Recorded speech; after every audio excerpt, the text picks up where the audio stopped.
Ja, nee, nicht das hier aufmachen. Hilfe. In dem Sinne sollte jetzt der Stream hoffentlich angehen. Ich wünsche allen einen wunderschönen, wo haben wir schon Abend? Ja, ist schon fast. Einen wunderschönen Abend. Seid ihr gut durch die Feiertage gekommen? Hattet ihr Spaß? Habt ihr gute Geschenke bekommen? Wie sah es bei euch aus? Schreibt es in die Kommentare. In diesen Sekunden bin ich noch alleine, weil ich ja nicht mein tolles Intro abgespielt habe. Welches Intro meint ihr? Natürlich, wo ist es? Das da. Das ist das Intro. Oh, Milena ist da. Hallöchen, Milena. Und wie geht's, wie steht's? Perfekt. Ah, ich bin im falschen Account. Wobei, ich kann hier noch schnell die Sachen hier platt machen. Mir mal kurz schauen, wie lange Navia noch da ist. Boah, es geht, es geht. Wir haben ein paar Wishes.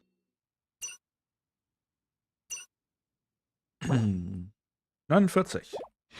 Also 50 Wishes haben wir. Wir sind beim Pity 25 oder 30, glaube ich.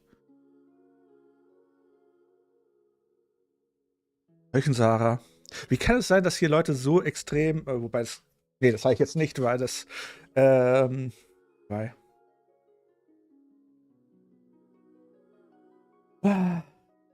Schnief. So viele Subs wurden, Welchen Sarah? So viele Subs wurden verschenkt, aber nicht eines an dich. Skandalös. Einmal mit Profis. Gut, also. Wie sieht's aus? Wir werden auf jeden Fall, ich würde sagen, nochmal 10 Wishes. Wenn wir nochmal 10 Wishes zusammen haben, können wir den C-Stream machen. Zurzeit haben wir 50 plus Pity von 30. Was halt seltsam ist, weil so viele, die nie im Stream sind, die ich noch nie im Stream gesehen habe, haben Gifted Subs bekommen. Die sollten das so zusammen machen, dass Leute, die öfters im Stream sind, eine höhere Wahrscheinlichkeit haben, dass sie einen Gifted bekommen. Aber machen die ja nicht. Das ist ja total random. Skandalös. Oder soll ich noch schnell in den Abgrund rein? Ah.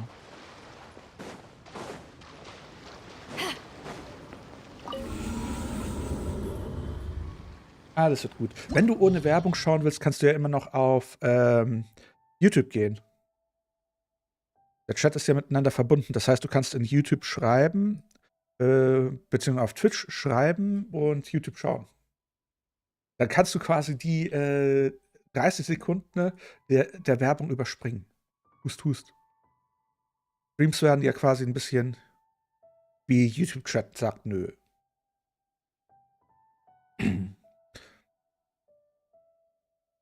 Sarah, ich vertrate dir mal ein Geheimnis, okay? Pass auf. Wo bin ich? Mir mal YouTube. So. Wo ist mein Stream? Kanal. Wo ist mein Stream? Ah, ich höre mich selber, Igitt. Wer will mich denn selber hören? Wo ist mein Stream? Ich habe mich doch gerade gemutet. Ich find's toll, ich mache das Fenster größer und Twitch. Ah, du machst es größer, also willst du es quasi auf volle Lautstärke. Na gut. Also. Sarah, guck mal her. Jetzt siehst du Stream im Stream im Stream. Hier, siehst du meinen Stream? Da unten gibt es diese 3 Pünktchen hier. Nee. Vergiss die 3 Pünktchen, die wollen wir nicht. Wir reden hier etwa mehr von dem Zahnrad hier in der Ecke hier. Dieses Zahnrad hier. Und da müsste es jetzt geben.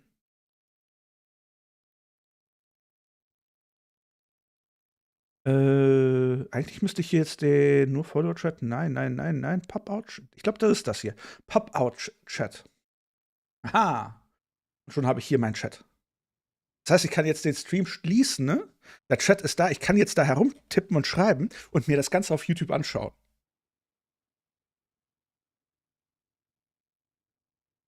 Wieso bist du dumm, Sarah? Ich habe dir doch gerade gezeigt, wie es geht.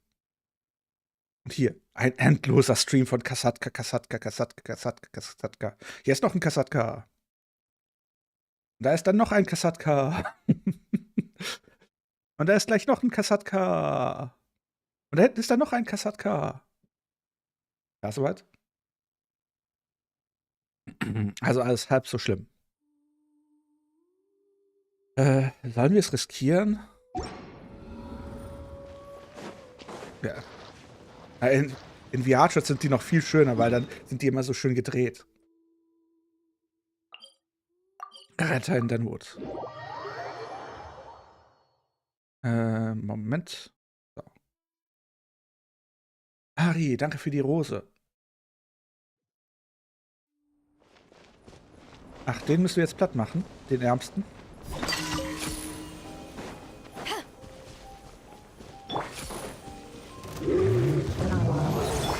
Power that ended Hyption!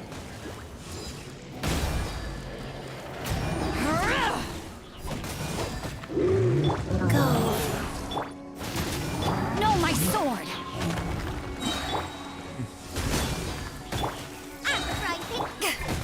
Ich hab den Frost gejagt. Ne? Oh. Hallo? Geht's noch?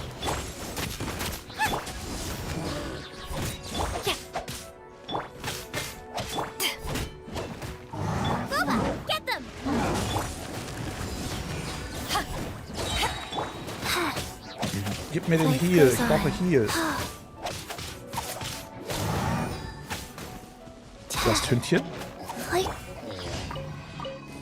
Du hast deine Nägel lackiert. Es wird echt durcheinander gerade. Sehr, sehr durcheinander.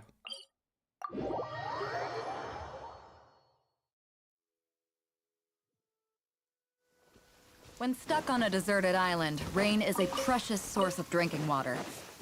There's no need for it now, though.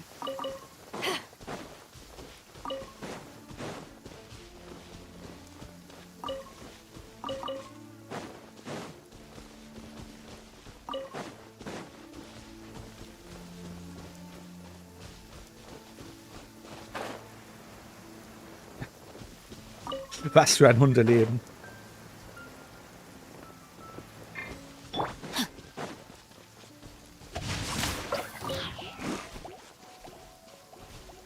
Könntet ihr mal aufhören, hier solche Sachen zu machen?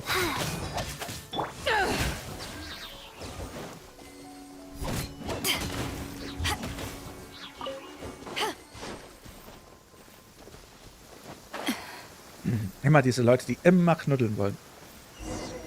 Skandalös. Na, Maxting.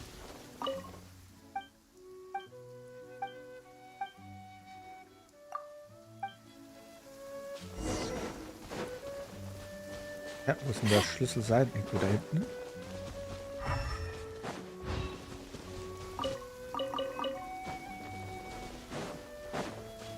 Dass er selber nicht diese 2 Meter gehen kann, um sich den Schlüssel zu holen, ist halt fies.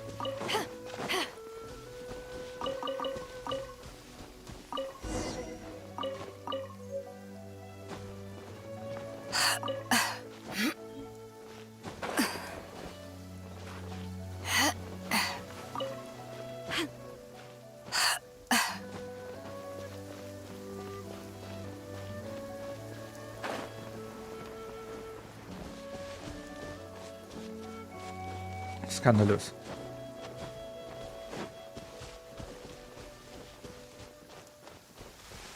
Wovon fühlst du dich angesprochen und verletzt, Sarah? Bin ich verwirrt.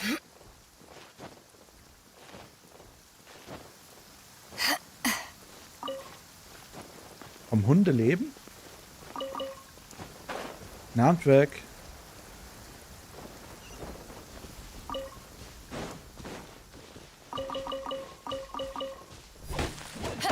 Mann, Mann, Mann, Mann. Von allem fühlt man sich gleich angesprochen und verletzt. So, ich sollte ihm den Schlüssel vielleicht noch zurückgeben.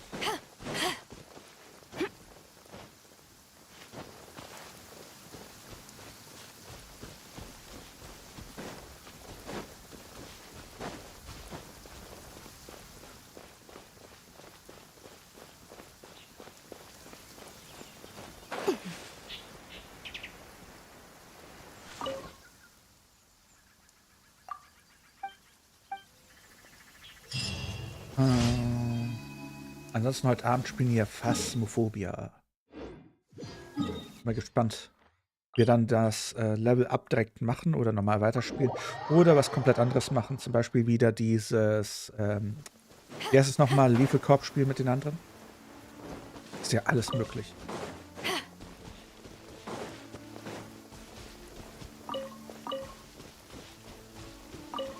Ah, ich hätte jetzt erwartet, dass da so ein Ding rauskommt.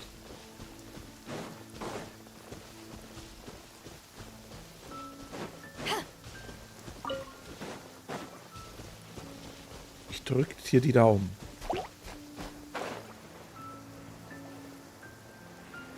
Eine Sache, die mir aufgefallen ist, als ich heute Insem geschaut habe. Kann es sein, dass es gar kein Maximal Limit für Mitspieler gibt? Weil Insem hat irgendwie mit 6 Leuten zusammengespielt.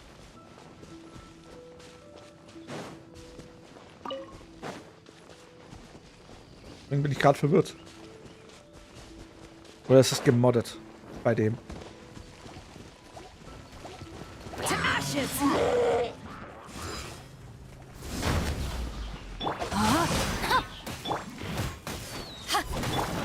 Let me weave you a verse. Body and mind.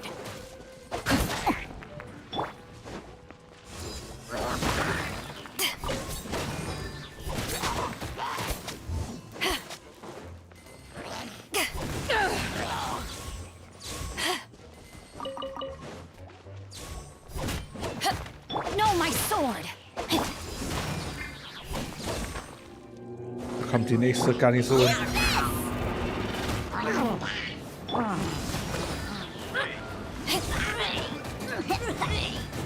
Rise.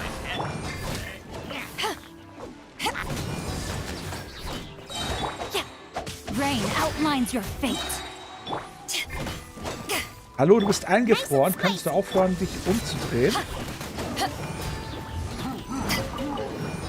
Power that ended Haishan.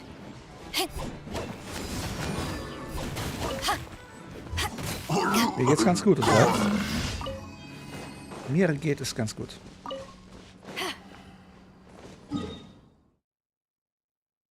Ach, da hinten noch. Sollten wir, glaube ich, damit fertig sein.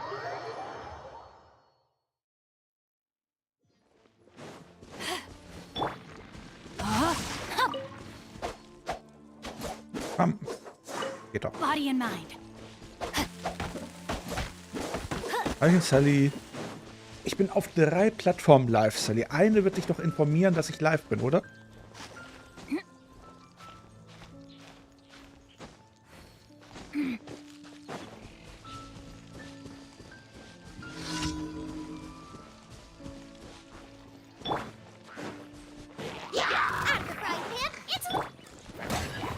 Oh ja.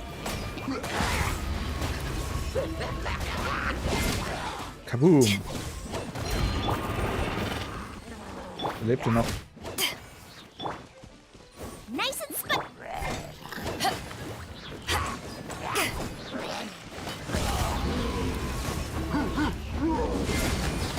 Bringt es eigentlich wirklich was, den Schlag so aufzuladen? Bin ich mir halt unsicher.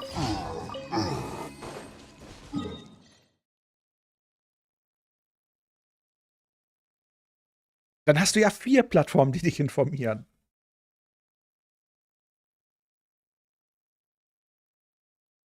Ist doch noch besser. Oder nicht?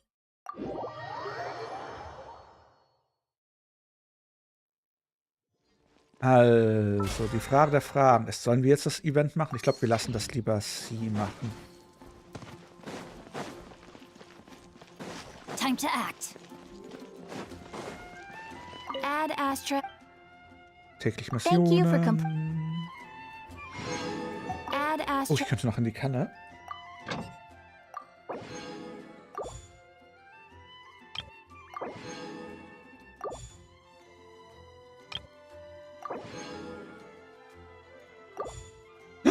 Damit bist du ein Vampir, Sally. Nee, Sarah, Hilfe. Sarah ist ein Vampir. Wir haben es ganz genau rausgekriegt. Sie glitzert bei Sonnenlicht.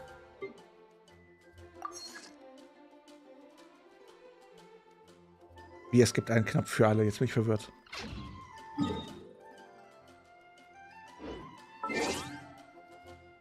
Warte, was ist denn das hier? Wir hatten diesmal Geburtstag.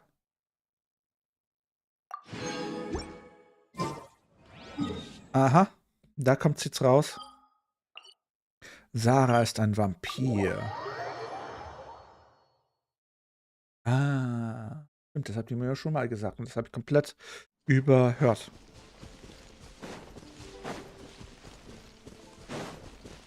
Wer ist der stolze Wald, der gar nicht mehr stolz ist?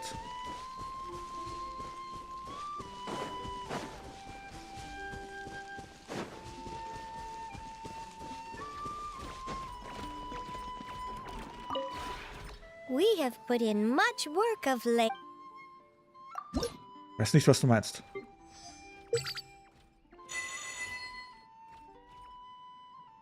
Stufenbelohnung haben wir noch nicht. Station herstellen.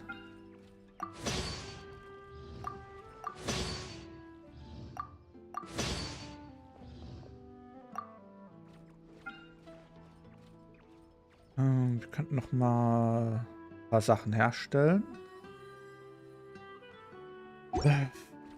Die Frage ist...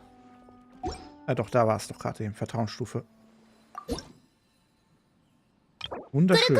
8000 brauchen wir für prächtig.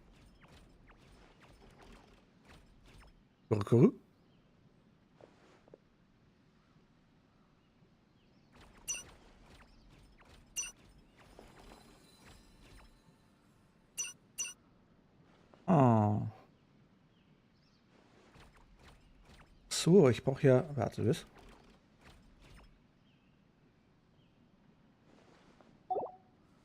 Wie schalte ich die anderen Inseln frei, ist die Frage.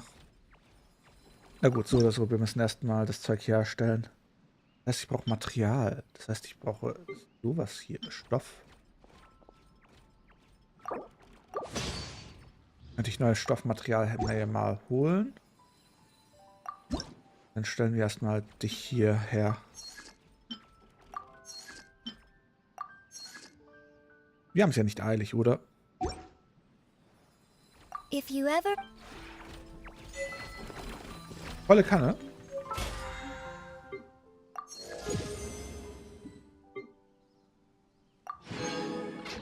Just Gaming Cat. Wir haben noch keine andere. Die Dinger gehen leicht auf die Nerven. Hust, hust. Frage der Fragen. Was fehlt mir noch? Nicht das hier, sondern der hier. 5000 Kannteile, das dauert noch. Dekoration herstellen dauert auch noch. Das könnten wir noch bekommen. Erreiche Vertrauensstufe 5.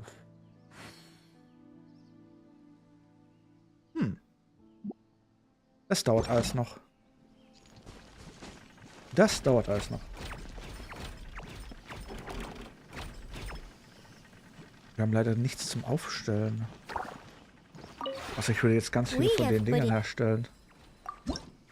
Diesen, ich glaube, das sollte man herstellen. Nee, nicht das, sondern die billigen blauen soll man herstellen. Oder? If you ever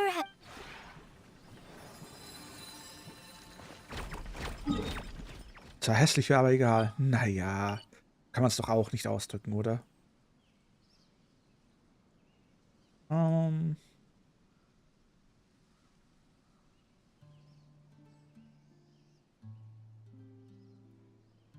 wir das Event dann machen?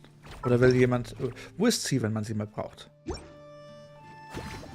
Ich weiß nicht, was du meinst. Das ist doch wunderschön.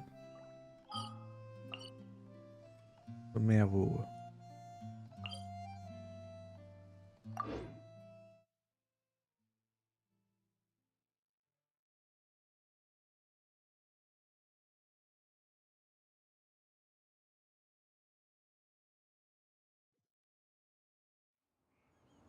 Aha, sie hat es also schon angefangen. Skandalös.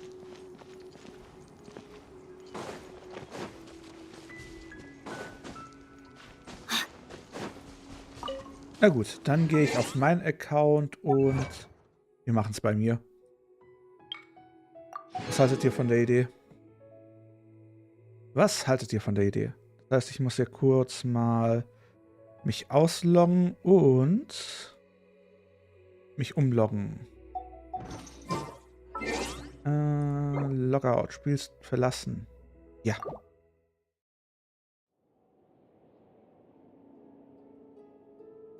Bam, bam, bam, bam.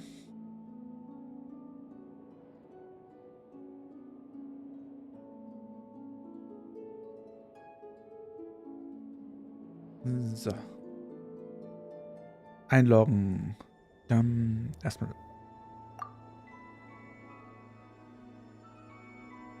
Wie waren meine Login-Daten nochmal?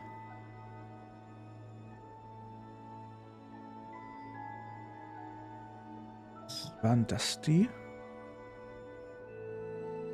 Na, wird sich gleich zeigen.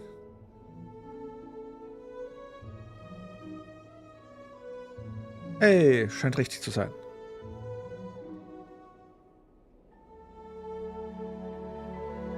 Spiel wieder übertragen. Und wir sind wieder drin.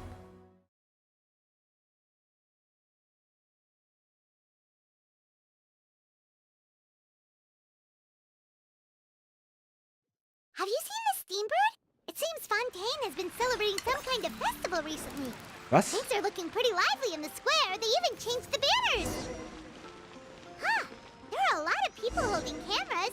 Oh, and they've got candy and snacks too. Looks like everyone's having a good time. Wenn Let's alle, go and have a look for ourselves. ich schätze mal, das ist das Event. Wann war ich das letzte Mal in diesem Account drin? Im Auftrag.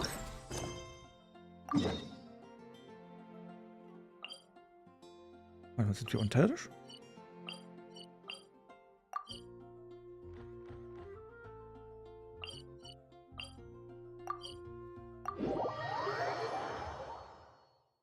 Skandalös.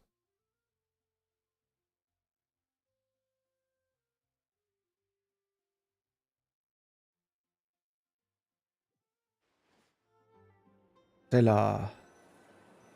Ich schätze, ich muss dahin. Guck mal, wie eine kleine Lumine. Eine kleine Barbara.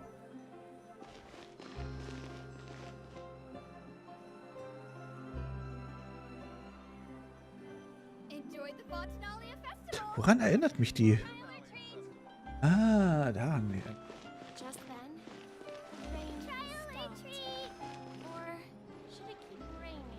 4800? Seriously? But, Mr. Morris, I don't understand, sir. How can you only be telling me this now? Da brauchen wir mehr. I'm afraid that there's nothing really I can do. I'm really facing a crisis. My hands are tied. But what about my film? Well, I'm afraid you'll have to come up with something on your own. Take it from me. Sometimes you just have to let things go. Same.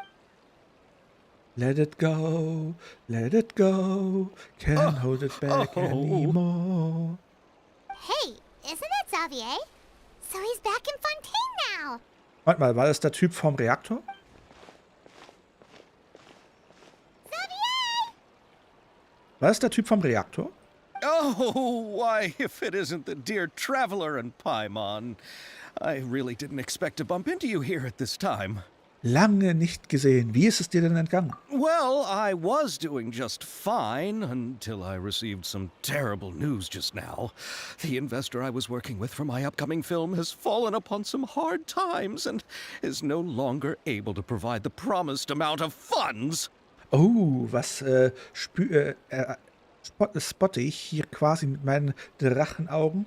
Ach, der Chat ist im Weg. Aber seht ihr sie? Könnt ihr sie erahnen? Wer da steht? Can't you just find a different investor? Wobei dieser Person sieht auch sehr speziell aus. Unfortunately, that's not how it works. We had signed an agreement specific to the Fontanalia Film Festival, stipulating that I cannot work with any other investors until the festival is finished. Fontanalia Film Festival? Der sieht auch sehr speziell aus. Oder ist es ein 0815 Charakter? Oh, is this your first time participating in Fontaine's Fontanalia Film Festival? Then allow me to fill you in. The Fontanalia Festival Da ist was sie. established to commemorate the legendary Loch Knights, who went on a quest to search for the Oceanids, and eventually welcomed the Hydro Archonigeria. The holiday is deeply connected to the founding of Fontaine, as well as its unique laws and trials. It's one of the most important festivals for this nation. But what's with that weird expression on your face? It's like you're trying really hard to remember something. Ist die Lautstärke so gut? Kann man mich gut hören? Kann man das Spiel gut hören? Ah, I was just trying to recall the exact description from the books, in order to avoid any unnecessary arguments over semantics. I usually try to recite things straight from the source. Ah. Well, either way, Paimon thinks she gets it now. It's just like the Windbloom Festival in Mondstadt, and the Lantern Rite in Lille. So. Yes, those are festivals of a similar variety. Who doesn't like a good festival? And just like those of other nations, Fontaine will hold a plethora of events around this time each year. To commemorate the Loch Knights, people will imitate them by putting on special costumes, raising golden cups, and going door to door asking for pure water. This? But a few years ago, Lady Farina started to find the whole idea a little drab, and so decided to change the part about pure water to sweets. Ich wollte gerade sagen, das hört sich sehr nach einer armen Version von Halloween an. Süßes oder es gibt Saures. Really doesn't surprise Paimon at all. The whole thing seems more akin to a carnival now, and it's quite popular among the kids. Every year you can hear a bunch of them saying, "Trial or treat." Oh, that sounds pretty fun. But how does that connect back to the film festival you mentioned? Ah, yes, it appears I've strayed off topic. I just got too excited after seeing you. Let me get back to the point. The Fontanalia Film Festival is an event proposed by the Fontaine Film Association this year. Now that film technology has matured as a medium, it's the perfect time to introduce more people to the art form. During this time, people may submit films to be evaluated, and the entry with the highest score will be given the Farina Award by the association. Der Furina-Preis? Man kriegt Furina als Preis oder ist es ein Preis in Form von Furina oder ist es ein Preis von Furina? The what award? The Farina Award. You know, after the Hydro Archon. They coined it while Lady Farina was still in power, but even though things have changed, no one has made any motion to update the name. Schade. Perhaps everyone still thinks of it as a pretty appropriate name. Even though she isn't the Hydro Archon any longer, Lady Farina is still Fontaine's superstar. Anyone with eyes can see the way she shines on the stage. Hörchenmotzi. Huh. Alright. Guess the name does work pretty well when you put it that way. Oh, but who would have guessed there'd be an issue with the funding? How will I ever explain this to Miss Chiori? Not to say all the other actors who traveled all the way here from Inazuma. Inazuma? Chiori? Sounds familiar.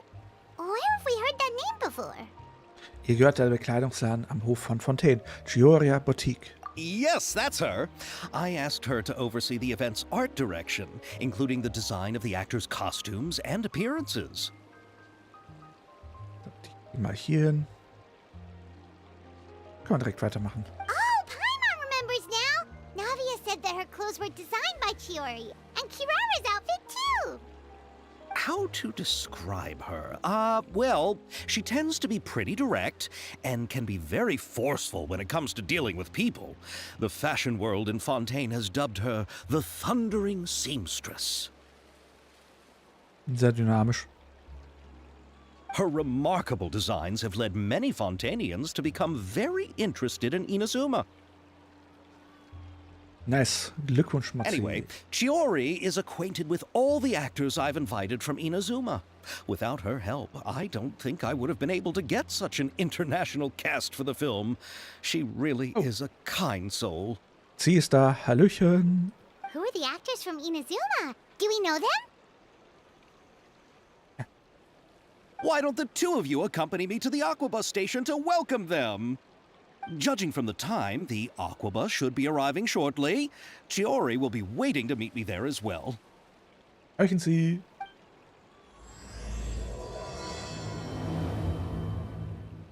Und Sie, das nächste Mal tun wir die Liftcam einstellen.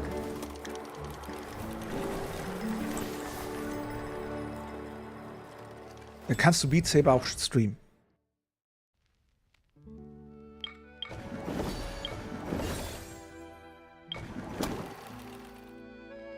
Excuse me?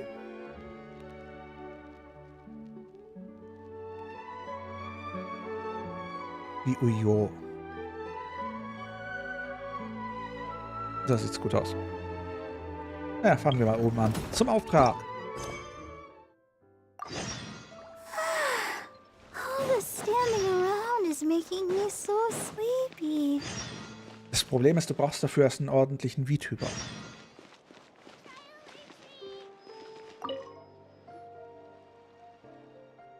Ein wundervoller Tag, nicht wahr? So berühmt wie ihr beide seid, muss es doch ständig jemand sein Namenskärtchen zustecken. Du kennst uns? Oh, Caspian, dieses Kind redet wirklich wie ein Erwachsener. Das ist ein gängiger Irrtum oberflächlicher Leute, andere aufgrund ihrer Jugend zu unterschätzen. Ich halte euch nicht für so oberflächlich. Ich möchte mich ja nicht aufspielen, aber mein älterer Bruder und ich sind wohlbekannte Filmregisseure in dieser Gegend. Die Leute nennen mich gewöhnlich Herr Petit Luminaire. Luminaire? Sei hier Gast. Schön, dich kennenzulernen. Möchtest du uns auch bei dein Namenskärtchen geben? Ganz richtig, ich bin sehr an Abenteuererfahrung interessiert. In unserer Branche sind wir stets ganz wild auf außergewöhnliche Geschichten. Da ihr mich noch nicht kennt, möchte ich mich zunächst einmal vorstellen. Lelle. Luis, mir geht's ganz gut. Und selbst? Mein älterer Bruder und ich drehen schon lange zusammen Filme. Wir haben auch schon einige relativ bekannte Filme gemacht. Vielleicht habt ihr ja Arbeiter verlassen die Werke gesehen. Nö. Oh, na, macht nichts. Und was ist mit Einfahrt eines Aquabusses? Nö. So ist das also. Ist ja auch kein Wunder. Ich und mein Bruder haben als Filmemacher noch einen langen Weg zu gehen. Aber wir werden in Zukunft viele berühmte Filme drehen. Die Produktion eines Films von Manuskripts über die Zusammenspiel von Darstellern, Kameraführung und Regisseur bis hin zum fertigen geschnittenen Film ist ein recht faszinierender Prozess. Der eigentliche Dreh ist dabei der Teil mit den meisten technischen Aspekten. Die Wahl der Perspektive entscheidet darüber, welche Informationen der Zuschauer erhält und was für eine Stimmung in ihm erzeugt wird. Die Texte sind zwar auch wichtig, aber sie reichen nicht aus, um eine Geschichte aufzubauen. 4 Klappen. Ich war schon immer der Meinung, dass 4 Klappen für die kleinste erzählerische Einheit ausreicht. Innerhalb dieser 4 Klappen kann ein Genie ein Wunder erschaffen. Möchtet ihr es einmal versuchen? Ergreift diese Gelegenheit, um die Faszination des Films zu erleben. Hallöchen, Jasmin.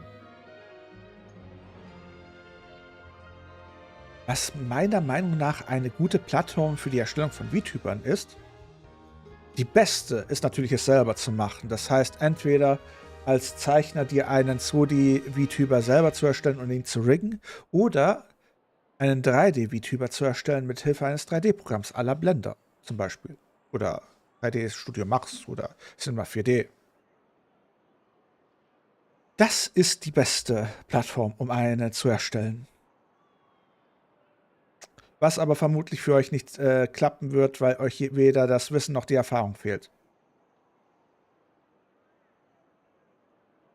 Da ich weder selber, na gut, ich könnte mir eigentlich einen eigenen VTuber über Blender machen, ist aber zu anstrengend. Ich kaufe mir lieber ein vorgefertigtes Modell von Booth oder von einem befreundeten Künstler und manipuliere es so, bis es mir gefällt. So mache ich es.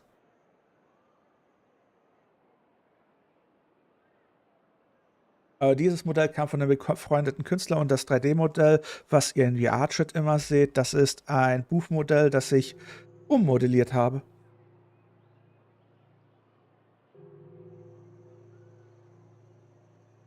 Du fragst für einen Freund. Hust, hust. Ich bin hier 57, 58 AR. Also ziemlich hoch. Hello there. Hallo da? Sterni 1, danke für den Follow und willkommen unter den Drachen. Aber wie gesagt, du bräuchtest quasi einen Vtuber.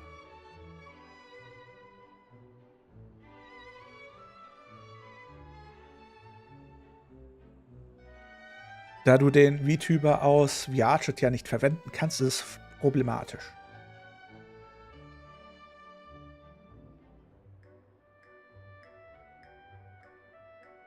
Sicher, dass ich 57 bin? Ich meinte, ich bin 58. Na, bin ich halt 57. Ganz einfach. Ich habe ein paar kurze Szenen für euch parat, die als Hintergrund dienen. Es geht darum, mit verschiedenen Kamerapositionen und Erzählungen zu experimentieren, um einige Kurzfilme zu erhalten. Seid ihr interessiert? Hört sich sehr interessant an. Großartig. Wenn ihr soweit seid, könnt ihr einfach zum Drehort gehen, den ich für die Probeaufnahmen ausgesucht habe. Ich werde euch dann auch Rückmeldungen zum fertigen Film geben.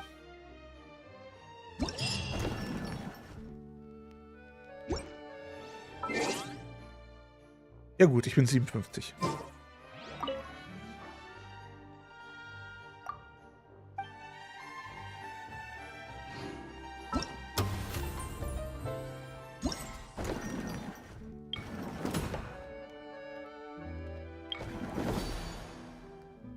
Machen wir nicht das gerade?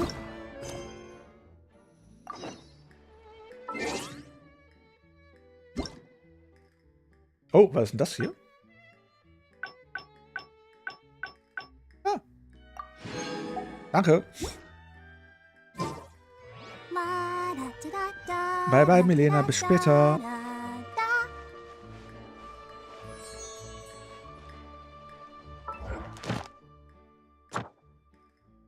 Ah, das Ding ist schon mal fast fertig. Also, was muss ich jetzt machen?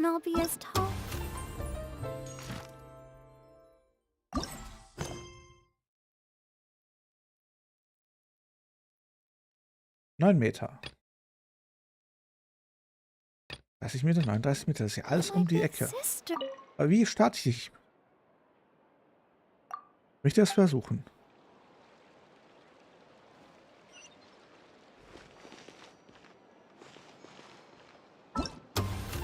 Bin scheinbar gerade zu blöd.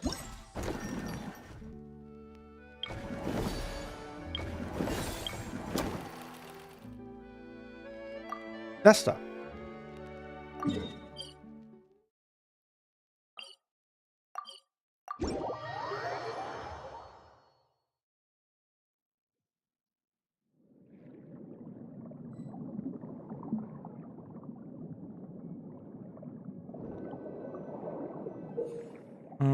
Im Auftauchen im Rahmen musst du mehrere Aufnahmen nach den Aufforderungen des Regisseurs machen, um sie zu einem Film zusammenzustellen.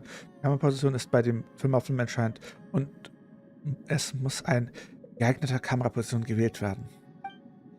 Einige Aufnahmen sind mit Erzählung versehen. Wählen Sie am besten geeignete Erzählung entsprechend der Geschichte.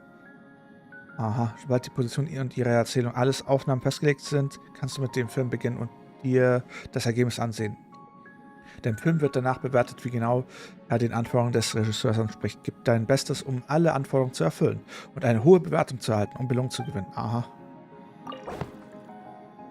Schauspiel gespielt von Lynette, befindet sich unter Wasser. Im Weg abgekommen verloren. Im Seegras sucht sie in Richtung den Weg. Als sie nach oben blickt, erhellen durch die Wasseroberfläche fallende Sonnenstrahlen ihr Gesicht und weisen ihr den Weg vorwärts. Aha.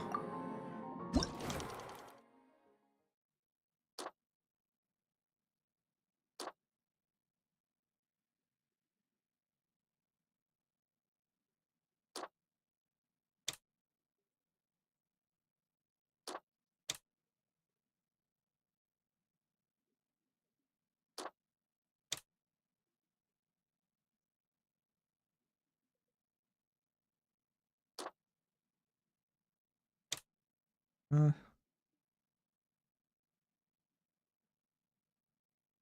Das hier besser. Zuerst mal ein Blick in die Totale. Weiters Meer, man sieht gar nichts. Man weiß nicht, wo sie ist. Es ist einfach nur so weit und mehr. Filme wie die schon. Ja, durch das Seegras gefällt mir. Verblüffter Gesichtsausdruck, weil da wäre das fast schon besser.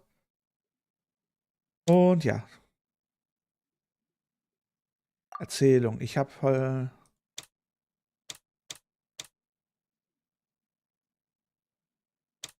Erzählung?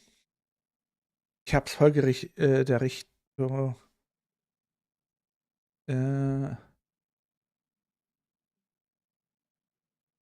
Egal, erstmal nach Hause. Beim Imbiss ist es Zeit, sich für die Aufführung des Abends vorzubereiten. Ich hab's Folge der Sonne. Sehr, sehr.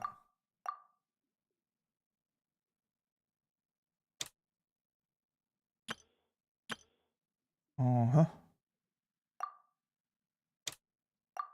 Ah, hier, mir fehlen noch Erzählungen. Ich erinnere mich daran, wie ich hierher gekommen bin. Ich werde mal vorwärts schwimmen. Es kann ja nicht weit sein. Zeit für den Nachmittagstee. Wo soll ich nur schwimmen? Unter Wasser sieht es doch überall irgendwie gleich aus. Noch positive und schwimmen.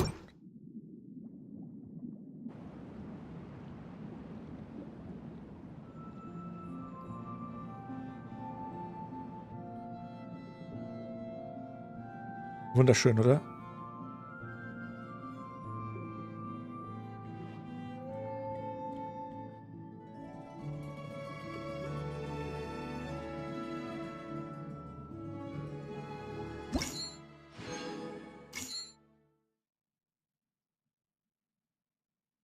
Okay. Scheinbar waren die nicht ganz zufrieden mit meinem. Dann versuchen wir es das mal. 20, okay, wir haben schon mal mehr Punkte gemacht. 40. Aha, aha, aha. 60. Ich glaube, wir sind gut dabei, oder? 30. Reicht es jetzt für 3 Sterne?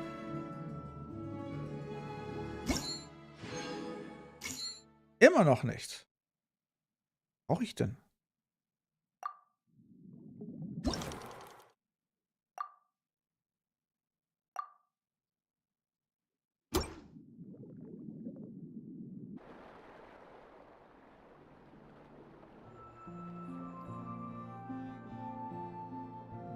Nee, irgendwas sagt mir, die wollen keinen Nachmittagstee. Was sagt ihr?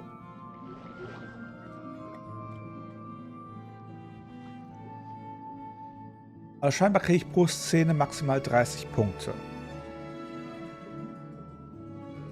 Aber der Nachmittagstee war es auf jeden Fall nicht. Aber was muss ich denn machen, um... Wir könnten es mal damit versuchen und zurück zum Nachmittagstee. Ja gut, versuchen wir es mal damit. Wir suchen die richtige... Oh, 20. Okay, ich glaube, wir wissen die Kombi. Die ist verwirrt.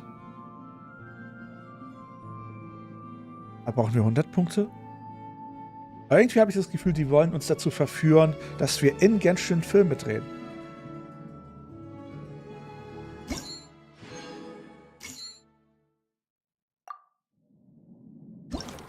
Dann wissen wir ja, dass sie quasi das hier haben wollen.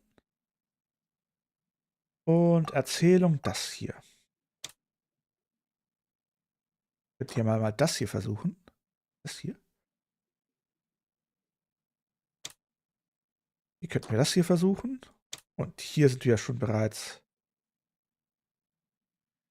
Dahin. Na dann, Film. Heuchenmuffin. 30. Nur 10? Okay, das gefällt denen nicht so sehr. Okay. Oh, das gefällt ihnen auch nicht. Und das auch nicht. Gut zu wissen.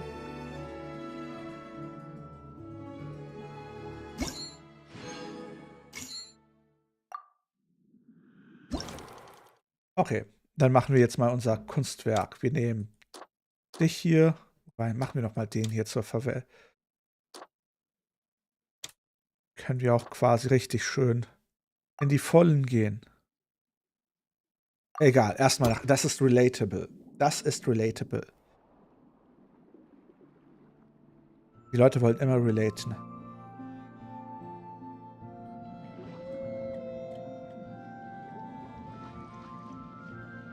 Aber es gibt Robben. Wie kann es keine Punkte geben? Es gibt Robben.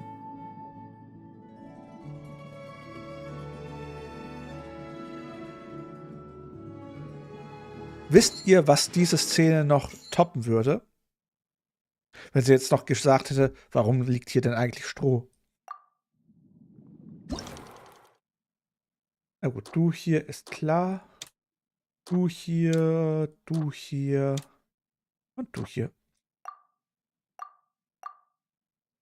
Na dann, das sollte jetzt das Maximum sein.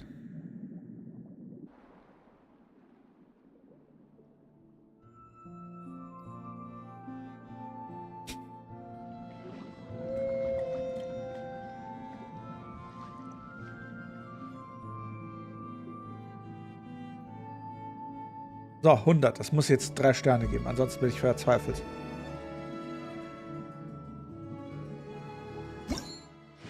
Einzigartiges Meisterwerk. Wieso habe ich das Gefühl, dass dieses einzigartige Meisterwerk schon ein paar Mal gedreht wurde?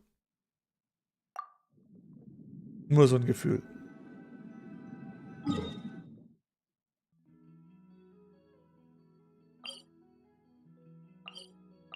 Nur so ein Gefühl. Und wer hat auch von euch auch genau dieses einzigartige Meisterwerk gedreht? Squall and Fury.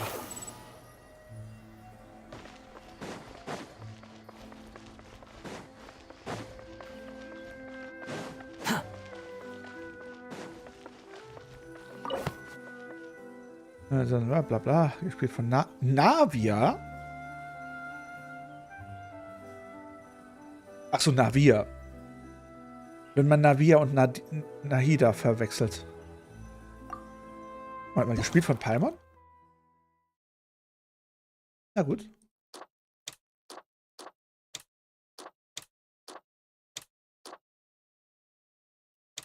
Brauchen wir ein paar Erzählungen. Hier brauchen wir eine Erzählungen und komm. Sollte ich. Warte. Anforderungen. An Kamera. Hebe das strahlende, sonnige Wetter hervor. Okay. Filme die Szenerie, in der die Schauspielerin, gespielt von Navia, erwartet und zeigt ihr die Miene der Schauspielerin. Okay. Filme die Szenerie, in der sich beide Schauspielerinnen treffen.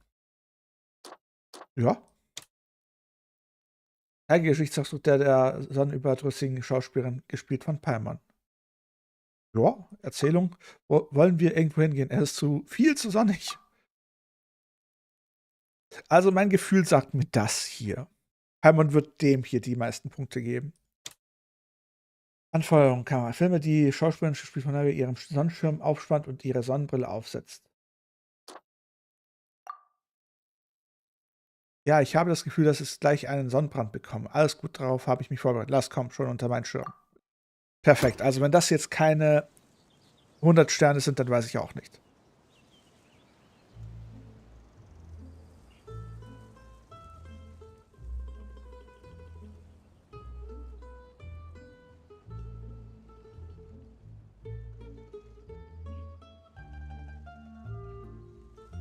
...120 Punkte.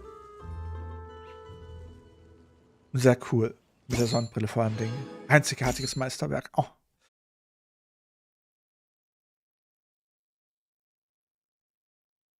Perfekt. Was sagt ihr dazu? Okay, wo ist der nächste Drehort? Ach, hier sind noch mal 2 Drehporte.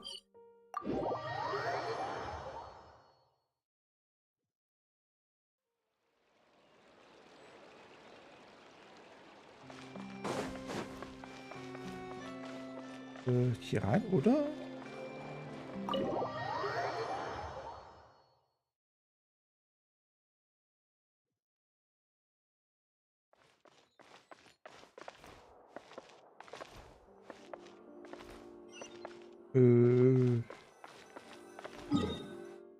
Doch nicht rein.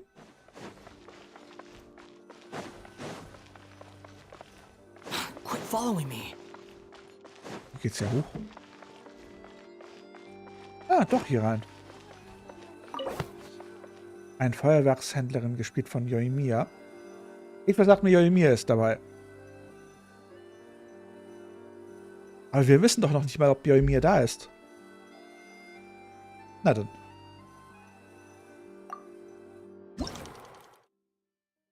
Filme wie der Kunde, gespielt von Riquette, die Muster auf den Tisch im Augenschein nimmt. Okay. Filme wie der Kunde, gespielt von Riquette, mit der mysteriösen Händlerin über das Geschäft spricht. Erzählung. Es tut mir leid, aber die Quelle dieser Kleiderprobe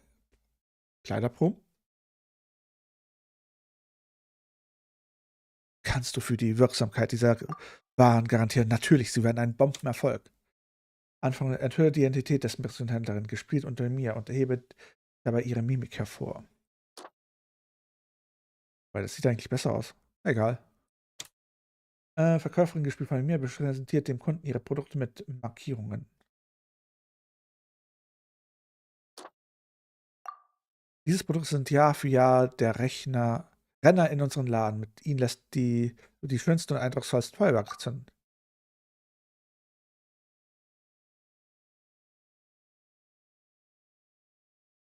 Aha. Indem du die Reaktion des Kunden, gespielt von Rick, filmst, dass das Geschäft für beide Seiten in trockenen Tüchern ist.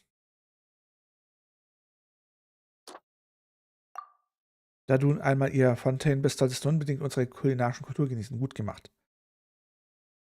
Gut gemacht.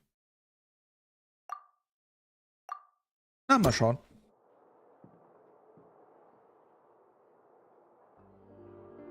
$20. 30 Punkte. Aha, aha. 20 Punkte. 100.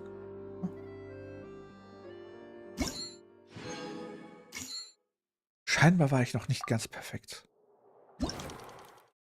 Wo war es noch nicht gut? Das war in Ordnung. Das war in Ordnung. Das schien in Ordnung. Das scheint nicht in Ordnung zu sein.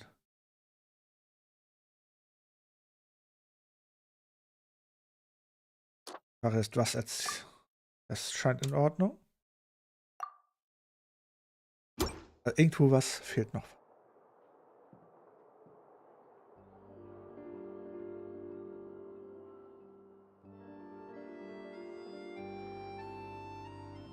Irgendwie hätte es mehr vertont sein müssen, oder was meint ihr?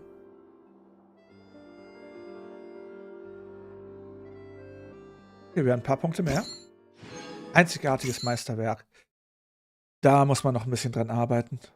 Was meint ihr, ob es danach wirklich so eine Art Filmmöglichkeit gibt, einen Movie-Editor in Genshin? Wäre eigentlich schon ganz witzig. Zurzeit machen wir ja alles quasi noch in VR-Chat. Also zumindest ich.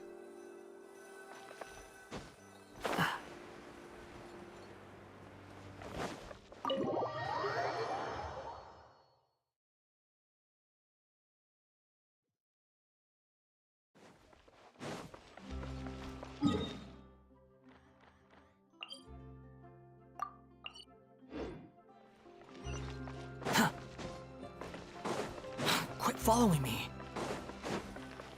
Dann müssen wir aber noch mal ein bisschen die Fotografieren-Funktion verbessern, weil zurzeit gibt es ja nur diese 2 Posen.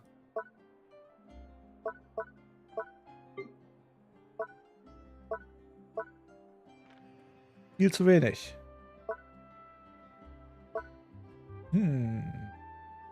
Muss auf die Toilette.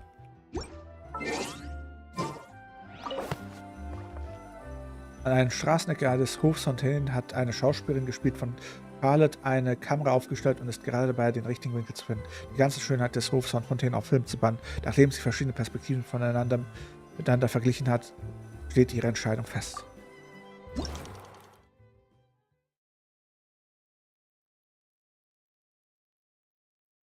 Das erinnert mich irgendwie an eine Geschichte, die ich gehört habe vom den Anfängen der Filmgeschichte, dort, wo die einen einfahrenden Zug gefilmt haben und das Ganze in einem Kino gezeigt haben. Und die Leute haben Panik bekommen und sind aus dem Kino rausgerannt, weil die gedacht haben, ein Zug fährt wirklich in sie ein. Oder dass ein Zug sie überfahren will. Grüße, Magnus. Guten Abend. Zeige den Schauplatz um die Figuren. Okay. Gebe bevor, dass die Schauspielerin gespielt nachdenkt. Okay. Habe ich denn gerade den Chefredakteur abgegebenen ein Wort falsch geschrieben? Aus diesem Winkel abgelichtet. Sollte ich mir dem Zahltag ein besseres Objektiv kaufen? Filme wie die Schauspielerin von Spiel von Charlotte Gedenken verloren in die Kamera blickt, die sie gerade aufgestellt hat. Hüft-Action ist immer gut. Vermittle, wie die Schauspielerin gespielt von Charlotte über die Inhalte der Filmemachens nachsinnt, während du zeitgleich die Szenerie des Hofs von Fontaine einfängst. Anforderung. Filme die Mimik der Schauspielerin gespielt von Charlotte, um die Veränderung in ihrer Stimmung festzuhalten. Ja, ich sollte jetzt den Hof von Fontaine von seiner besten Seite ablichten können. Es muss eine Illusion sein. Eine Illusion. Nur noch ein kleines bisschen haushalten, bis das Geld kommt. Wow.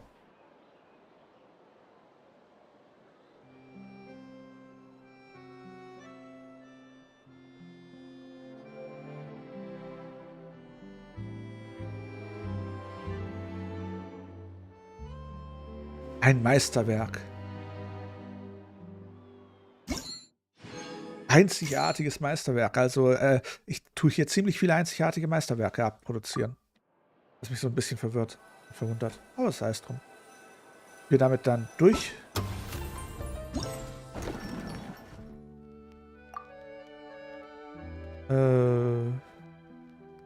Ernsthaft? Es gibt nur 4?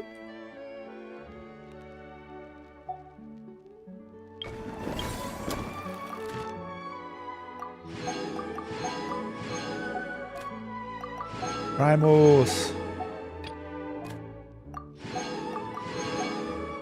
Wie viel haben wir jetzt hier? Das waren 30, 60, 120.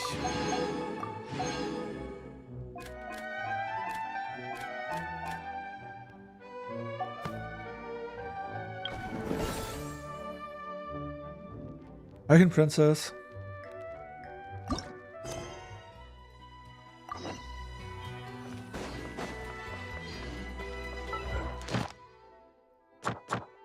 Oh, ja, damit.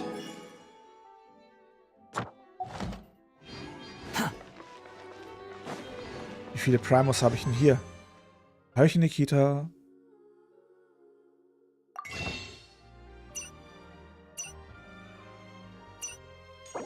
$30 nur. 35.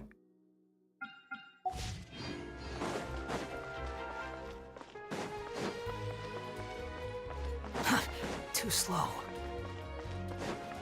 Quit following me.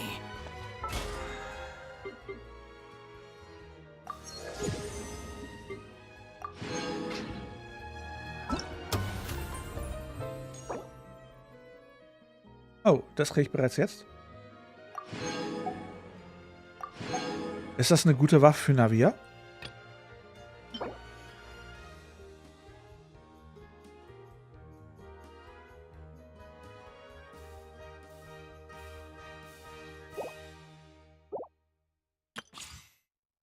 Ist sie überhaupt ein Schwertkämpfer?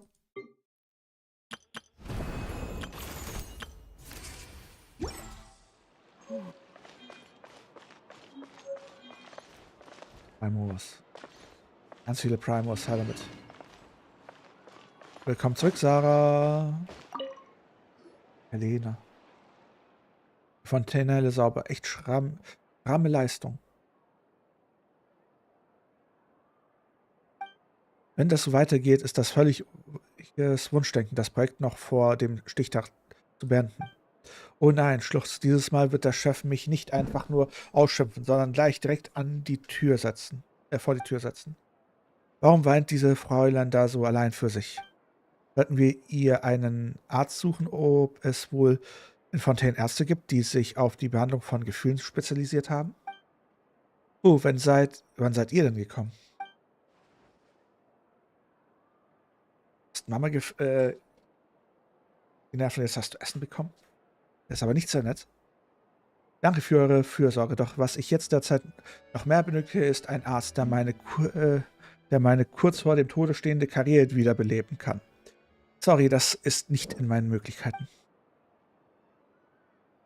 Etwas derartiges dürfte wohl nicht in den Aufgabenbereich eines Arztes fallen. Das ist doch nur eine Arbeitsstelle. Im schlimmsten Fall suchst du dir eben eine andere. Genauso wie ich. Eine Arbeitsstelle ist sehr wichtig. Sollten wir vielleicht helfen? Was sie da so sagt, klingt sehr dramatisch. Da könnten wir doch nicht tatlos daneben stehen. Aber hier weiter zu plaudern wird uns nicht weiterbringen. Am besten du erzählst uns erstmal, was für Probleme du hast. Das ist etwas kompliziert. Immerhin handelt es sich ja um ein technisches Problem. Wie soll ich das am besten zusammenfassen? Kurz gesagt, ich bin Helene, eine Ingenieurin bei einem Ausrüstungslieferanten für die Fontenale. Ich bin hauptsächlich für die Entwicklung von Filmgeräten zuständig. Um die Effekte von Filmen zu verbessern, hat unsere Auftraggeber uns gebeten, eine Art von Bildstabilisierungsplattform bereitzustellen, die sich schnell bewegen kann, während eine Filmkamera auf ihr montiert ist. Gleichzeitig muss diese Bildstabilisierungsplattform auch Gruppen, die die Rolle von Statisten übernehmen oder Tiermodellen tragen können, die die Gruppen in der Ferne darstellen können. Was? Auf diese Weise wollen sie Schauspieler bei der schnellen Bewegung stabil verfolgen oder die Kosten für die Einstellung einer großen Anzahl von Statisten einsparen. Ah, jetzt wird ein Schuh draus. Außerdem haben sie auch verlangt, dass die Anschaffungskosten für jede Plattform nicht über 1/3 der Kosten einer Kamera liegen dürfen und dass ihre Lebensdauer mindestens 30 Jahre beträgt. Okay. Wie kommen die nur auf solche Anforderungen? Selbst die besten Handwerker könnten keine Apparate erstellen, die gleichzeitig nützlich, langlebig und billig sind. Doch, es ist mir gelungen. Immerhin ist der Kunde ja König und meine vorherigen Auftraggeber haben noch übertriebene Anforderungen gestellt und ich habe da auch keine Mühen gescheut, um sie zufriedenzustellen. Das hört sich sehr ungesund an. Sehr, sehr ungesund. Na, warum machst du dir dann solche Sorgen? Das Problem ist, dass ich keine Testpersonal habe. Es hat mich viel zu viel Mühe gekostet, das Produkt zu entwickeln. Aber wenn es nicht auf Herz und Nieren geprüft wird, dann kann man ja das Projekt nicht als abgeschlossen ansehen. Also alle Tester, die über ein Mindestmaß an Verständnis für mechanische Prinzipien oder über genügend körperliche Kraft verfügen, wurden von der Fontinale bereits für die Überprüfung von wichtiger Dingen eingestellt. Wenn es bei Produkten, die ohne Überprüfung an einen Auftraggeber ausgeliefert werden, zu einem größeren Problem kommt, dann muss ich eine Kompensation zahlen, und zwar den 10-fachen Betrag. Das ist eine sehr, sehr abenteuerliche Kompensation. Mir bleibt daher nur, meine Produkte hier anzuwerben und gleichzeitig nach Hilfe zu suchen. Selbst wenn am Ende die Einnahmen nicht ausreichen, um die Kosten zu decken, muss ich das hinnehmen. Immerhin wurde der Vertrag mit dem Auftraggeber ja von meinem Chef unterzeichnet. Aber sollte die 10-fache Entschädigung fällig werden, dann müsste ich die Summe aus eigener Tasche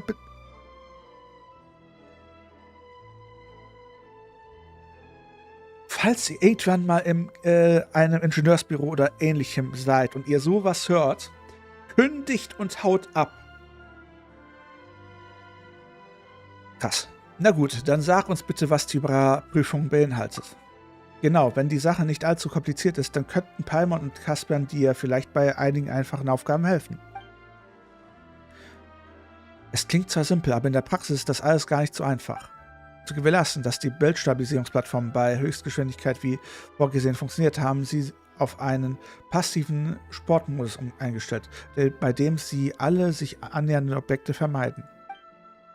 Die Tester müssen die Bildstabilisierungsplattform in einem speziellen Testgebiet verfolgen und innerhalb kürzester Zeit so viele von ihnen wie möglich in einem Zielbereich treiben. Jemand wie mir, der nicht sonderlich fit ist, würde schon nach kürzester Zeit des Hinterherjagens die Puste ausgehen. Was soll daran schwer sein? Man muss also nur ein wenig laufen. Wenn das so ist, sind wir beruhigt. Es sind ja nur ein paar Maschinen. Wir werden sie vor uns hertreiben und vielleicht sogar noch überholen. Da wird das Test der Höchstgeschwindigkeit zu einem Kinderspiel. Echt? Wirklich? Meint ihr das ernst? Ich werde euch dafür auch bezahlen. Also eine Vergütung würden wir nicht ablehnen, aber wenn wir unter diesen Umständen zu viel Geld verlangen würden, dann würde unser gutes Gewissen protestieren. Bezahl uns einfach dieselbe Summe an Mora, die du auch normalen Testern bezahlen würdest. Wunderärzte, ihr seid die Wunderärzte, die mein kurz vor dem Tod stehende Karriere wiederbeleben können. Der Testbereich befindet sich in einer menschenleeren Sphäre in der Nähe der Stadt. Also dann überlasse ich euch die Sache. Ich bin euch unendlich dankbar. Nach so vielen Jahren in diesem Geschäft habe ich endlich einmal Glück. Und morgen werde ich nicht von meinem Chef rausgeworfen werden. Du solltest kündigen. Hey, nachdem du diesen Projekt fertig bist, solltest du dir besser einen neuen Chef suchen. Sag ich genauso.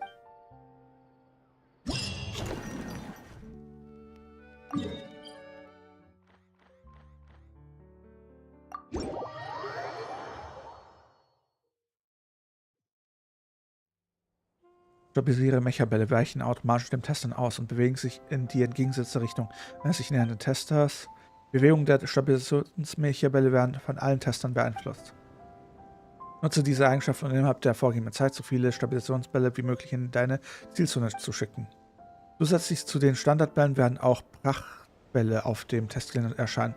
Standardbälle sind jeweils 1 Punkt wert und Prachtbälle 7. Sprungkraftverstärker können auf dem Testgelände gefunden werden. Nimm einen, um einen extremen Sprung auszuführen, der höher und weiter geht. Er ist perfekt, um schneller zur anderen Seite des Stabilisationsmechaballs zu gelangen. Das Testgelände wird zufällig aus einem von 5 Orten ausgewählt. Aha.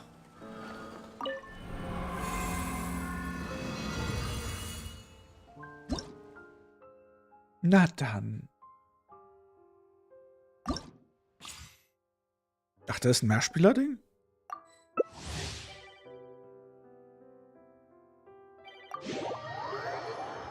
Okay.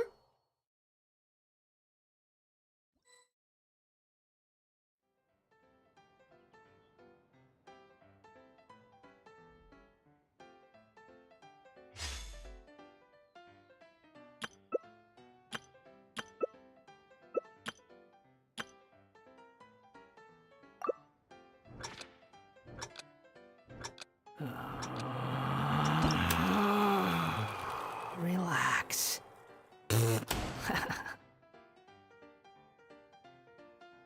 Rote Zone. Spielen wir gegeneinander?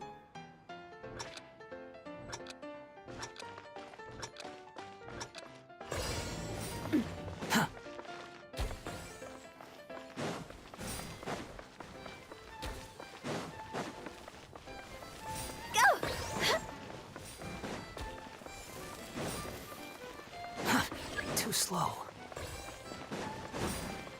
Ein mit dir.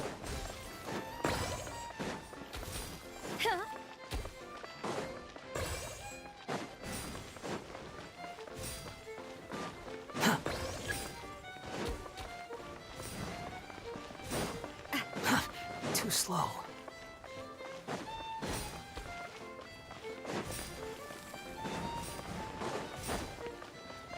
Rennt. Rennt.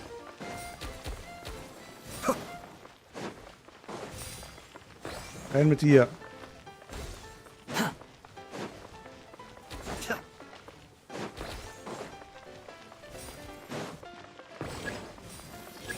Genau, danke. Quit following me. Rein mit dir.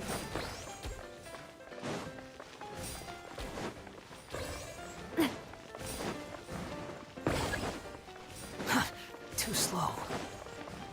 Rein mit dir. Gehen wir gegeneinander? Ich bin gerade verwirrt. Quit following me.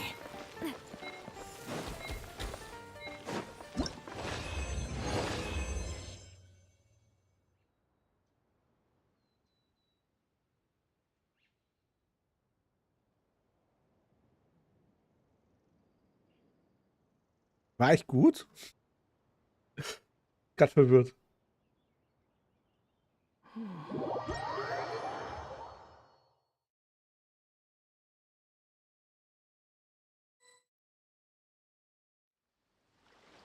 War das gut?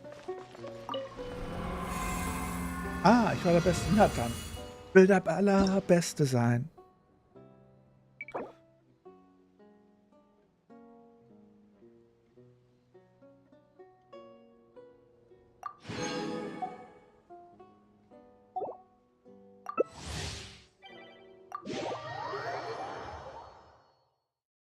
Immer diese Minigames.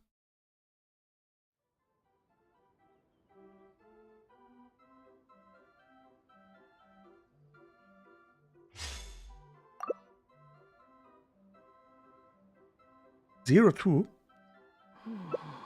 Herbata. Ace. Ace, bist du das?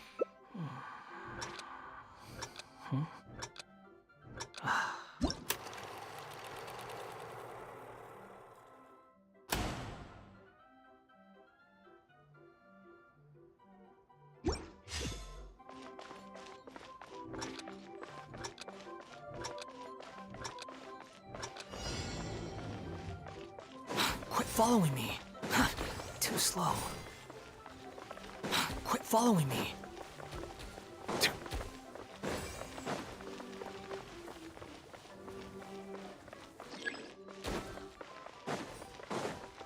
Rein mit dir, mein Prachtball. Too Genau. slow. Gib mir meinen Prachtball.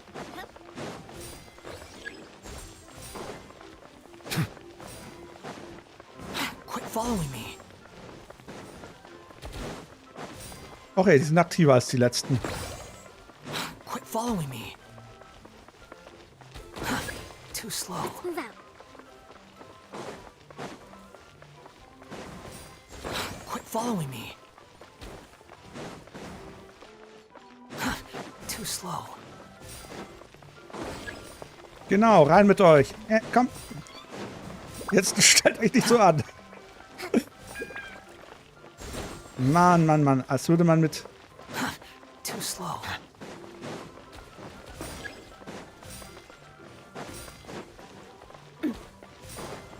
Quit following me. Komm, andere Richtung. Komm, jetzt tu nicht so an. Too slow. Too slow.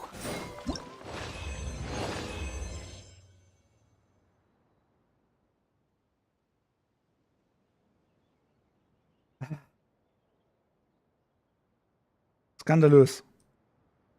Okay, die Leute waren aktiver.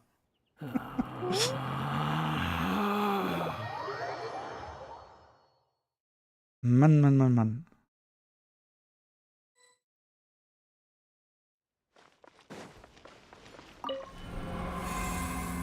Warum sind die Leute so egoistisch? Können Sie mir das sagen?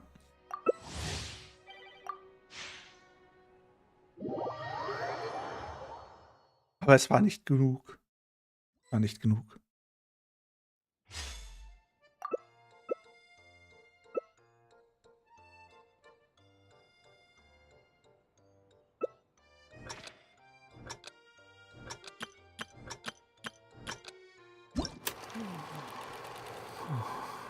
Oh, Backe.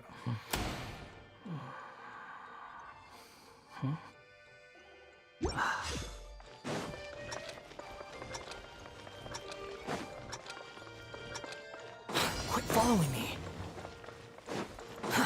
Too slow.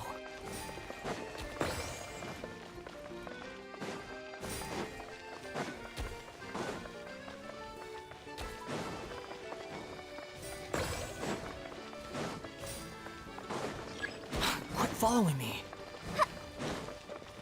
Nein! Was für Säcke. Quit following me. Too slow.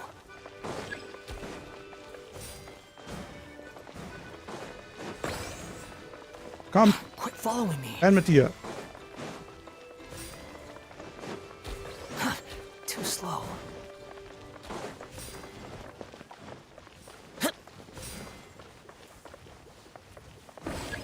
Quit following me. Rein mit dir.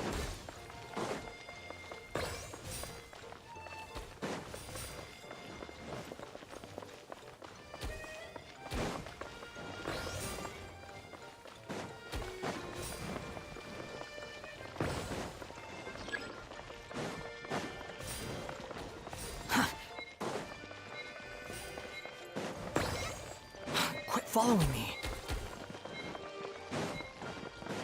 Mann, Mann, Mann, Mann. Und wie weit bin ich diesmal? Na, so schlecht war ich doch gar nicht.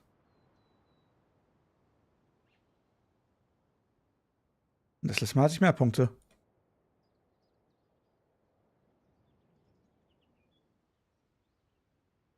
Frage ist, will ich das jetzt wirklich durchziehen? Dieses Minigame? Spielt es auch jemand noch parallel?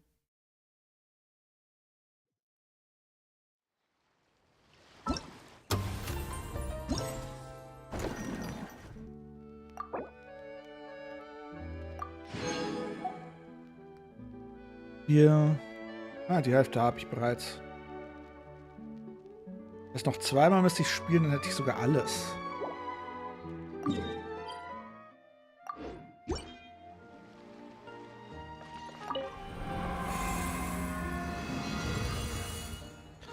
Reimos.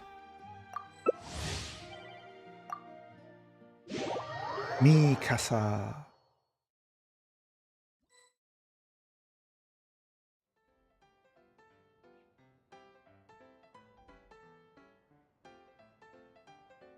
Mikasa. Artemis.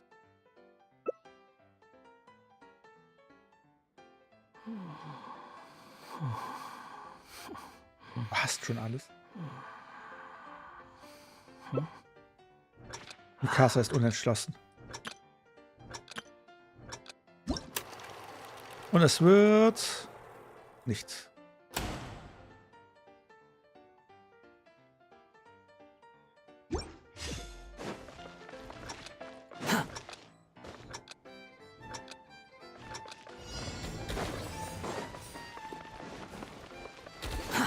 Too slow. Hui. Quit following me.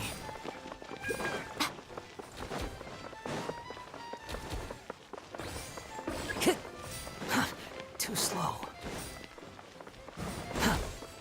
Klauen die mir einfach das Zeug. Quit following me. Too slow. Quit following me. Genau. Ey, komm, lege anders rein. Time to go. Genau, rein da.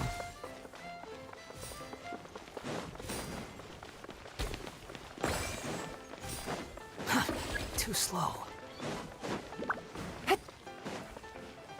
Rein mit dir. Danke. Quit following me. Take it Too easy. slow. Rein mit dir. Time to go.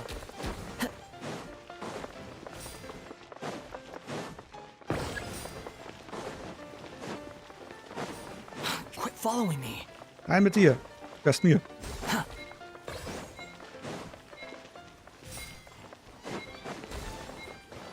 Die machen mehr Arbeit. Die hauen mehr Sachen in mein Tor als ich selber. Die Gegner haben mir mehr Punkte gegeben als ich mir selber. Ach, schön. So soll's sein. You think I've got a sharp tongue? Das war wieder ein I leichtes just Team. tell it like it is. If someone can't handle it, maybe that's...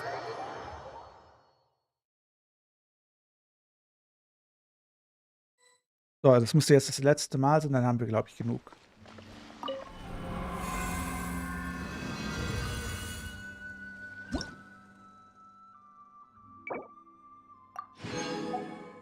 Ja, noch einmal.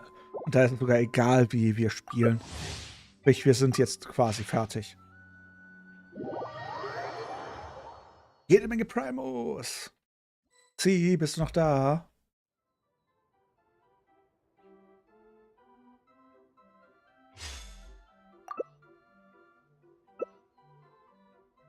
Soße. Soße. Goldnote. Relax. Wann hast du vor, das Event zu machen? Oder hast du überhaupt vor, das Event zu machen? Oder wollen wir Sally das Event überlassen?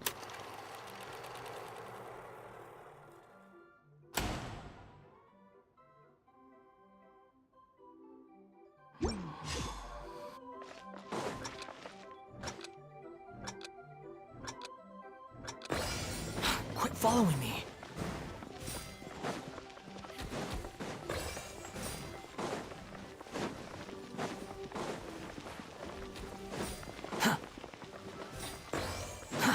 Too slow.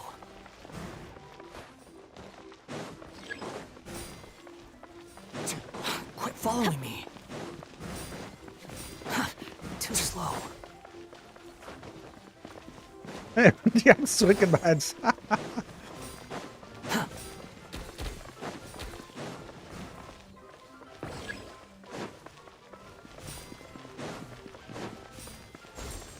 Adventure.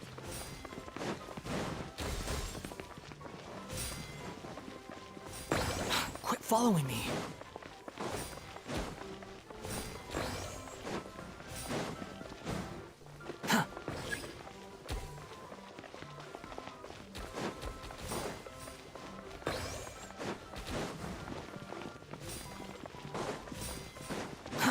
Too slow. Ich glaube, ich habe genug.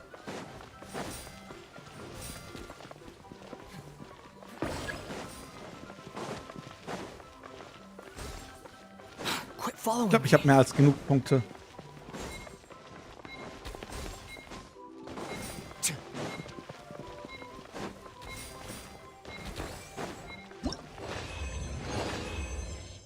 Kö. Was für ein interessanter Name. Kö.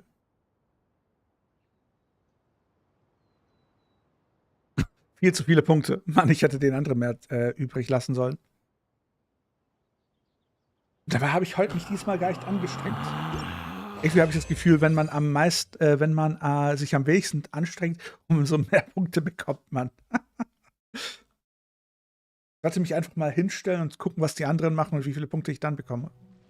Oder ich stelle mich einfach ganz fies in eines der Tore der anderen. Dass der gar nichts mehr reinkriegt. Boah, das wäre fies.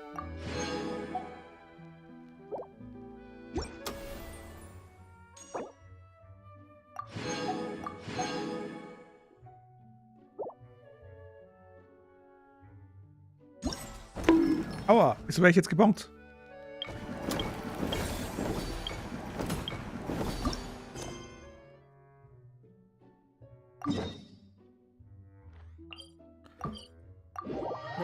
Dauernd werde ich gebongt. Skandalös.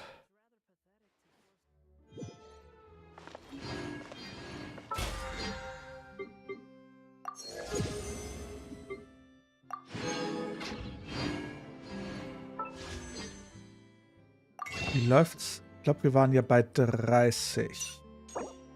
Ah, 2 haben wir bekommen.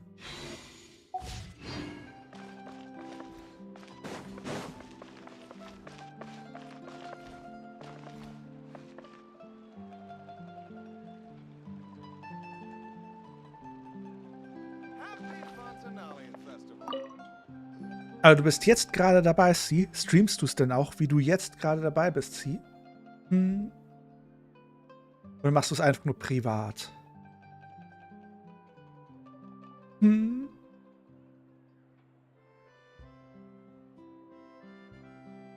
Aha, liebe Gäste, euer Licht überstrahlt alles. Endlich seid ihr gekommen. Wie lange geht denn eigentlich das Event noch? Ihr müsst doch sicher Caspian und Paimon sein, Tewats legendäre Helden von heute und die Superstars von morgen. Genau, das sind wir. Worum geht es? Deine Redeweise ist so übertrieben und du nennst so sonderbare Adjektive. Paimon hat immer den Eindruck, dass Leute, die uns so überschwänglich loben, meistens wollen, dass wir etwas für sie tun. Sag einfach offen, was du von uns willst. Nein, ich will rein gar nichts von euch beiden. Stattdessen will ich euch eine Gelegenheit zur beiderseitigen Nutzen bieten. Arbeitet mit mir, Melis, der talentiertesten Regisseurin von Experimentalfilmen von Fontaine zusammen und werdet zu den nominiertesten Persönlichkeiten auf der Leinwand. Wenn es soweit ist, werdet ihr von mehr Geld haben, als ihr ausgeben könnt. Und alle Türen werden euch offen stehen.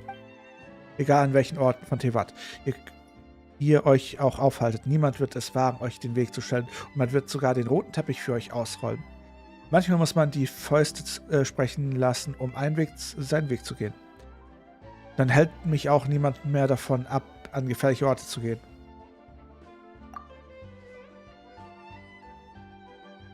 Aber wir haben nicht viel Erfahrung, wenn es um Schauspielerei in Filmen geht. Wenn wir einfach nur durch eine Zusammenarbeit mit dir berühmt werden könnten.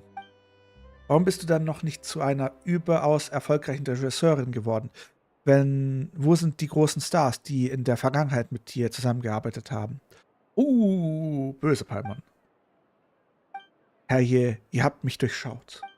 Wenn jemand doch nur eine Schule für Schauspiel gründen würde, ich brauche unbedingt umfassend ausgebildete Schauspieler, die sowohl kämpfen als auch ihre Mimik gut beherrschen und ihren Text mit viel Gefühl zum Ausdruck bringen können. Die du dann sehr schlecht bezahlst, oder? Doch derartige Talente gibt es einfach nicht. Für meine Experimentalfilme habe ich nur die Planung für die schauspielerischen Elemente abgeschlossen. Bei den Kampfszenen habe ich keinerlei Fortschritte gemacht. Ich konnte noch nicht einmal ein erstes Werk vollenden. Daher bleibt mir keine andere Wahl und ich muss Doubles für Kampfszenen verwenden. Und ihr beiden sind ganz klar die beste Wahl dafür. Doubles für Kampfszenen? Ist das wortwörtlich zu verstehen? Du willst, dass wir Schauspielern bei Kampfszenen helfen? Oh, wirklich clever. Damit ließe sich tatsächlich das Problem lösen, dass Schauspieler nicht kämpfen können. Was das Kämpfen angeht, sind wir beide wiederum sehr erfahren. Aber könnte es nicht zu dem Problem kommen, dass unsere Gesichter nicht zu denen der anderen Schauspieler passen? Theoretisch könnte das eintreten, doch im Moment sind die Kampfszenen ein noch wichtiger Bestandteil meiner Experimentalfilme. Wenn ihr eine gute Vorstellung abliefert, werde ich die anderen Szenen komplett auf euch zuschneiden. Der Dialog ist sowieso nicht viel. Und das hier nennt man eine Person, die uns verarschen will. Das ist eine sehr unsympathische Person. Wisst ihr auch warum? Erst erzählt sie, oh, wenn ihr für mich arbeitet, werdet ihr die berühmtesten überhaupt. Rote Teppiche werden für euch ausgebreitet. Ihr werdet überall bekannt sein. Und als nächstes, ja, ich brauche euch für Doubles. Niemand wird wissen, dass ihr die Schauspieler seid, weil die wahren Schauspieler die Stars seid. Und ihr einfach nur die Doubles, die sie quasi mimen sollen. Ja.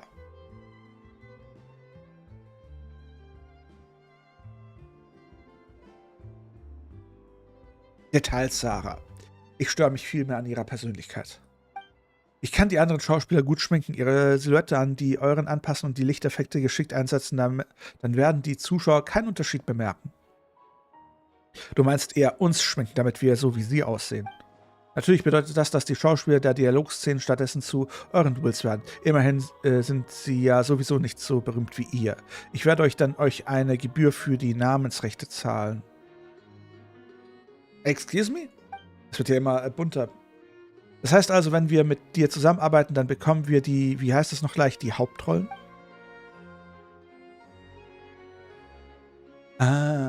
Ich sehe schon, Sarah, ich sehe schon. Plus eine stattliche Gage und eine unschätzbare, wertvolle Berühmtheit.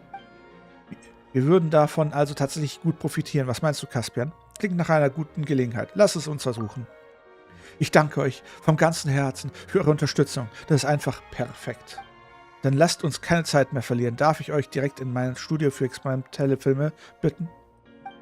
In meinen aktuellen Experimentalfilmen gibt es insgesamt 4 Kampfszenen mit einer jeweils völlig unterschiedlichen Atmosphäre und für jede Szene kommt auch andere Lichteffekte zum Einsatz. Wenn die Lichteffekte eingesetzt werden, dann werden die Kampfszenen aus dem Drehbuch noch atemberaubender. Mit eurer Erfahrung werdet ihr sicher sofort verstehen, worauf ihr hauptsächlich achten müsst, sodass wir alle Szenen reibungslos in den Kasten bekommen und die Dreharbeiten ohne Probleme abschließen können.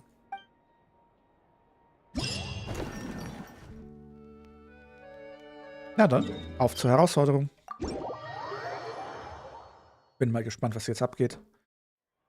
Lasst mich mal kurz was überprüfen, dann können wir direkt weitergehen. Excuse me, wo bist du hin, Kollege? There's no such thing as pure freedom in this world. Even the wind cannot blow on forever. Das war nicht das, was ich machen wollte. Excuse me.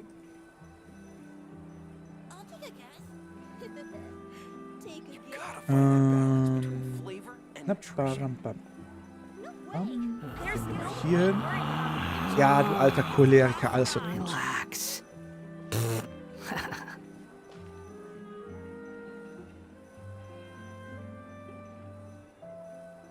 Okay. Na gut. Dann legen wir mal los. Mein Chat ist wieder weg.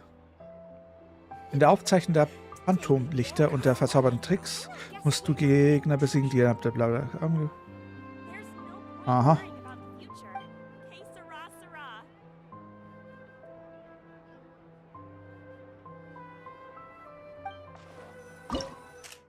Aha. Komplexes Ziel.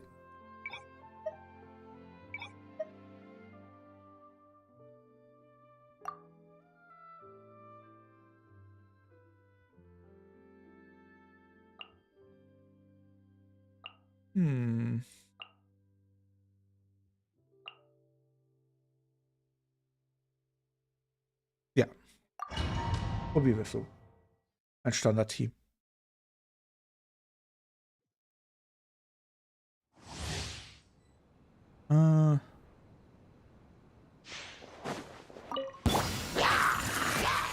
Shine down.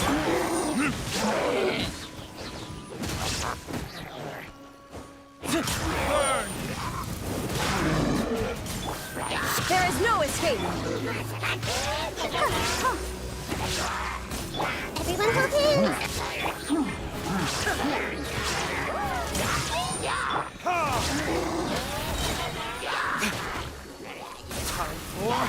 Retribution! Illusion shattered.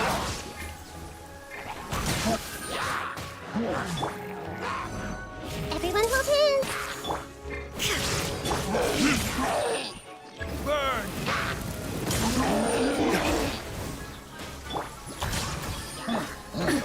Absurd. Naida, ich brauch dich mal. I see everything.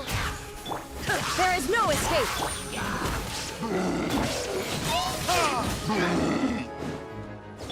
Hey, Ha! Illusion shattered.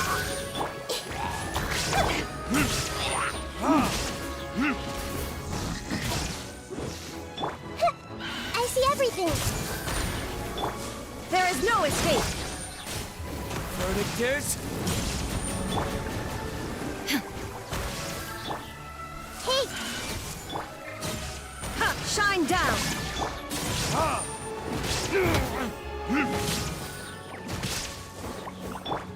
everyone hold hands.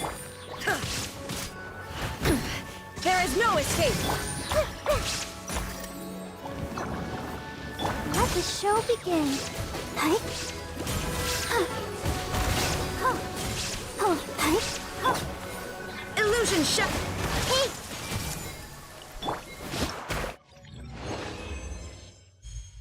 Nur Silber? Skandalös. Na ja, egal.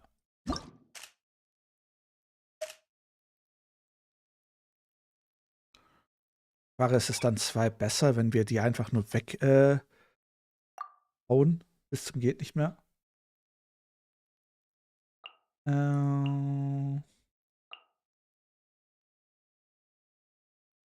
Ich könnte mal Joima besuchen. Barbara, da.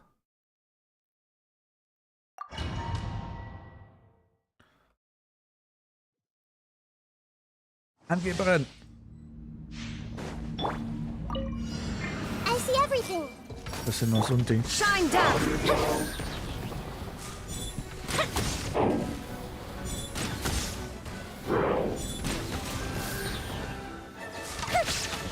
Time for a light show. There is no escape. Let's dance. Here come the fireworks.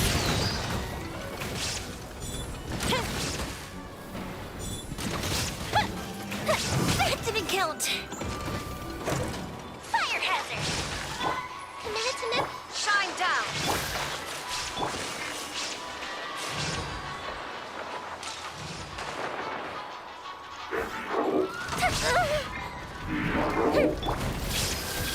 The Temple of Wisdom. I'll protect Komm you. zurück. There is no escape. Time for a light show.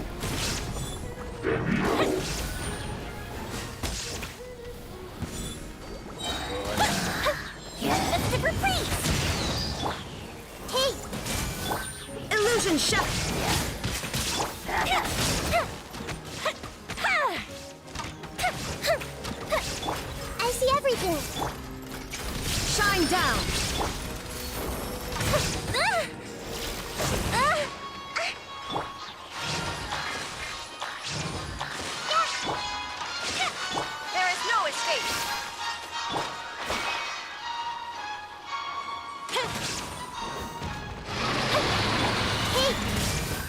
yourselves a room. Illusion shattered. Feel the threat and guilt. Let's dance. Grow. Inazuma shines eternal. Here come the fireworks.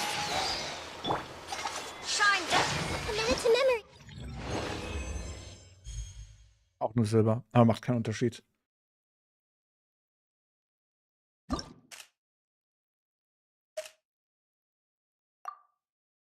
Na dann. Hey, eine Raiden. Die Frage ist diese Raiden besser als meine?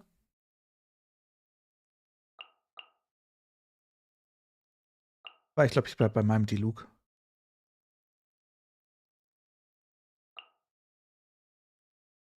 Bam.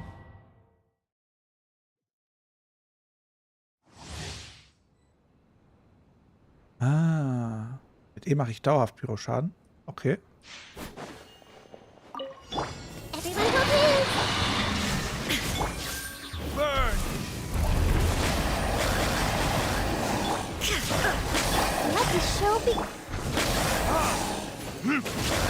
Illusion shattered.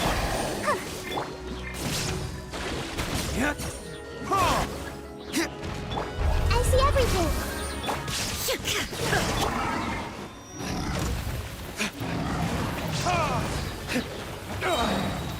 Time for retribution! Shine down.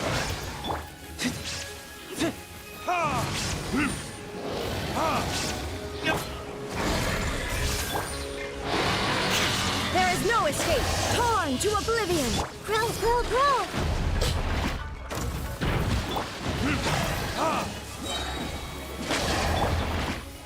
Everyone hold hands. Jetzt hau nicht ab, wenn ich dich gerade platt mache. Hey,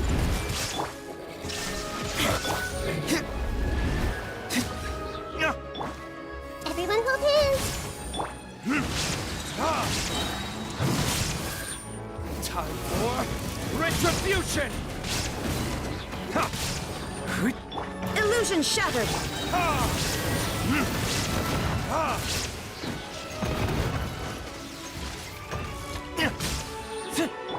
I see everything. There is no escape. Burn!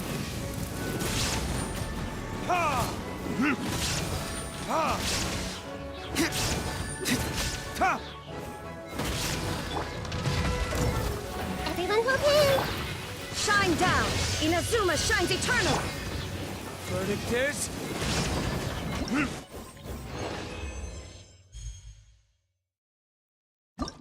Naja, und das letzte. Die könnte ich mal zur Abwechslung ausprobieren, aber als Ersatz für unseren, das behalte ich, nee, nicht, das, mal die hier und darauf, wobei brauche ich überhaupt nicht hier so viel Schaden, wie ich drauf haue.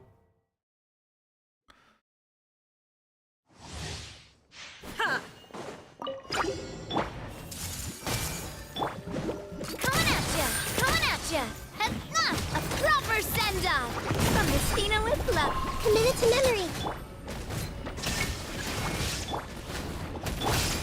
Hey there. Cha, hiya. Ha. Ha-ha. Hey. There is no escape.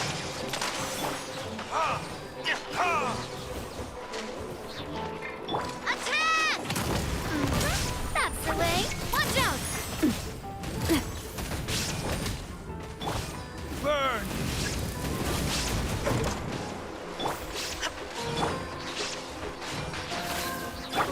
Coming at ya.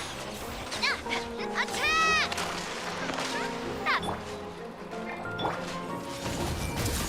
Shine down. Watch out!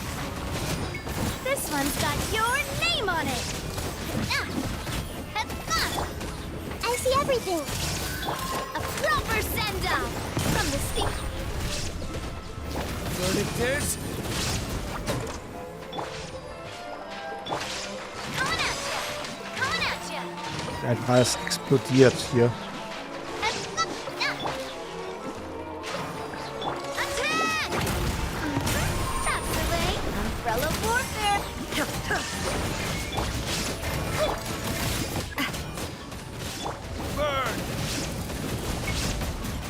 Die einfach alles einfach nur explodiert.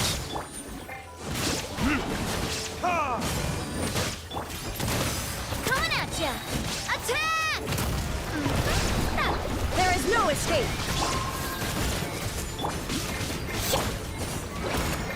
Time for retribution! Coming at ya!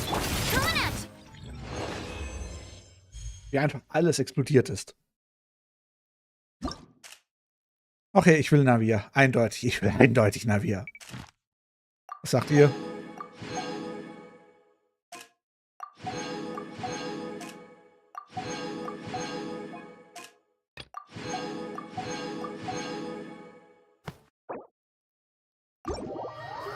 Haben wir das Event damit fertig oder fehlt da noch was? Einfach nur alles am Explodieren.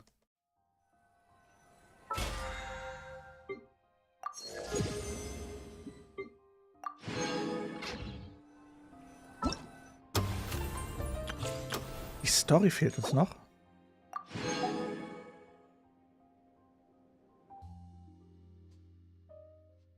Tausend Theaterkarten, aber ich glaube, uns fehlt noch ein anderes Ding hier.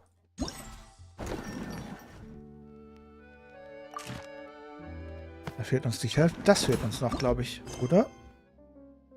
12 Tage haben wir Zeit.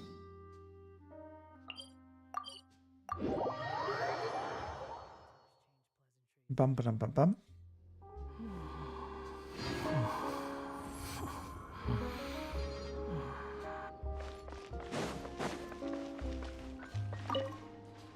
Was hat sie uns zu bieten? In Reihe und Glied, Muskete anlegen, rasch zielen, präzise feuern, den Feind in Schach halten. Willkommen zur Spezifikation der Sonderpatrouille für Sicherheit und Überwachung. Hier könnt ihr die Erfahrung als Musketenschützen genießen. Muskete? Schützen? Wir sind nicht ganz vertraut mit dem, was du da sagst. Aber schau dir da den Stand der Gendarmerie an. Könnte diese Aktion, von der sie da spricht, mit der Fontanale zu tun haben? Oh, die Zenitstürmer, Führungsklasse Kämpfer. Seid ihr endlich aufgetaucht? Wenn ihr die Werbetrommeln rührt, erreiche ich mein Auftragsziel ganz bestimmt. Von wem sprichst du? Ich verstehe kein Wort.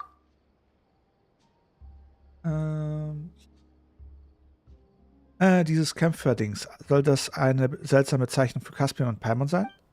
Ganz richtig, das ist der Ehrentitel, unter dem ihr bei einem Teil der Gendarmerie bekannt seid.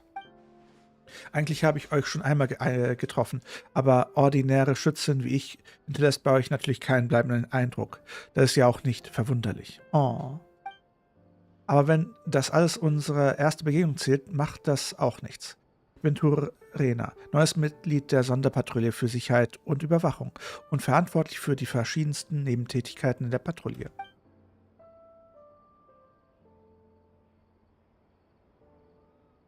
Sarah, da musst du leveln. Die Sonderpatrouille für Sicherheit und Überwachung möchte die Patrouillität der Fontanale für eine Werbeaktion nutzen, um potenzielle Talente aus der Bevölkerung zu rekrutieren. Also, tada, werft euren Blick bitte auf den Schießsimulator, auf 1000 Schritt ins Schwarze, auf den Tisch da. Dieser Apparat sieht aus wie ein Miniaturmodell vom Hof von Fontaine. Nicht nur der Hof von Fontaine. Dieses Geländemodell kann auch andere Landschaften darstellen. Sogar die Wildnis. Natürlich ist dies nicht so spektakulär wie der Hof von Fontaine. Zusammen mit einer speziellen optischen Sehvorrichtung, die das Forschungsinstitut Fontaine für uns entwickelt hat, können wir eine Situation simulieren, bei der ein Schütze der Sonderpatrouille für Sicherheit und Überwachung den Feind von einer erhöhten Position ins Visier nimmt. Hört sich an wie Moorhuhn. Es klingt also wie ein Spiel, bei dem man Ziele mit einem Musket anvisiert und schießt, richtig? Aber Paimon versteht die Bedeutung des Namens nicht wirklich. Was bedeutet auf 1000 Schritt und in Schwarze? Räusper, ich habe den Namen der Aktion von einem berühmten Zitat von Truppenführerin Chevron abgeleitet. Ein Ziel für uns alle. Als exzellenter Musketenschütze muss man in der Lage sein, auf 1000 Schritt Entfernung in Schwarze zu treffen. Obwohl es bei der gegenwärtigen erreichten Präzision durch die Massproduktion der Musketen und das Sehvermögen unserer Schützen absolut unmöglich ist, auch nur auf 100 Schritt ins Schwarze zu treffen, ganz zu schweigen von 1000 Schritten. Aber Truppenführerin Chevron schafft es mit ihrer Stärke vielleicht wirklich. Mach mal ein bisschen langsam. Paimon wird von deinem Gerede ganz schwindlig. Du musst die technischen Begriffe auch nicht so präzise ausführen. Es reicht doch, wenn das Spiel Spaß macht. Wir haben die Zenitstürmer Führungsklasse Kämpfer auch wieder recht. Was für ein komplizierter Titel. Manche Sachen muss man nicht bereitwalzen. Lieber einfach ausprobieren. Als ich kürzlich der Patrouille beigetreten bin, hat mir Truppenführerin Chevron das gleiche eingetrichtert. Aber egal. Bitte nehmt diese Sehvorrichtung und benutzt sie mit dem Simulator auf dem Tisch, um das Spiel zu starten. Wir spielen im Mauerhuhn. Nun wollen wir es versuchen? Na klar. Paimon ist tatsächlich auch ein bisschen neugierig, wie es sich anfühlt, mit einer Waffe mit der Muskete auf ein Ziel zu schießen. Es könnte interessant sein. Na dann.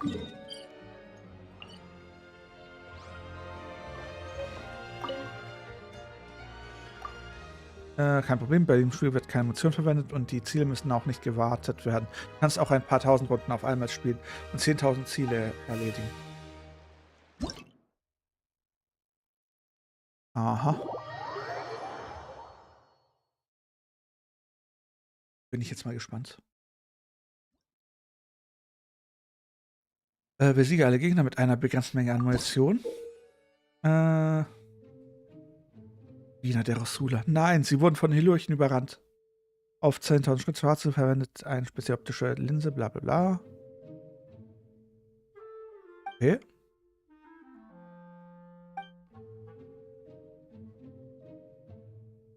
Aha.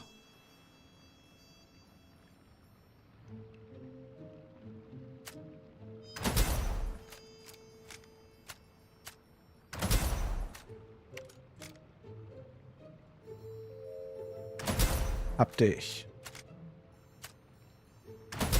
Mitten in dir. Du entkommst mir nicht.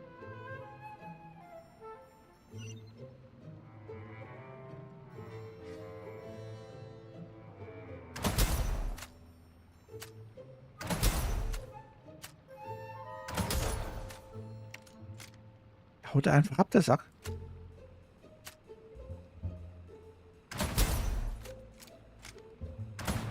Kaboom.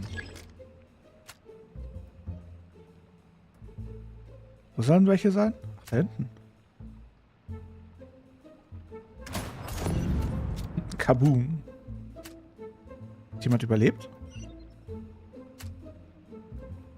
Kommt er zurück?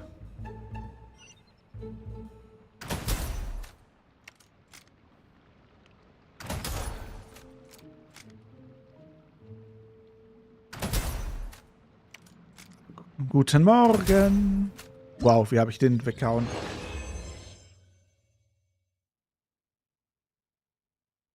Ich glaube, das war einfach. Moorhuhn. Was war nice, Sarah?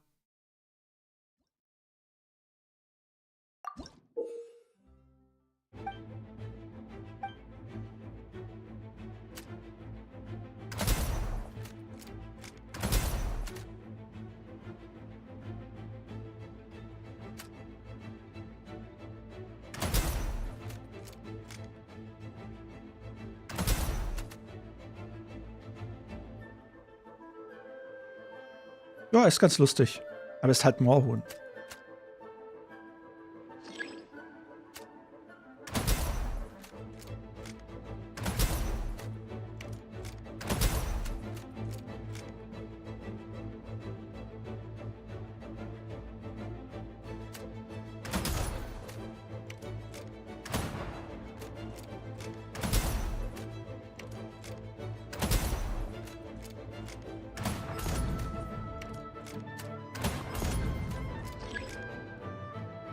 Dann habe ich schnell die Position gewechselt.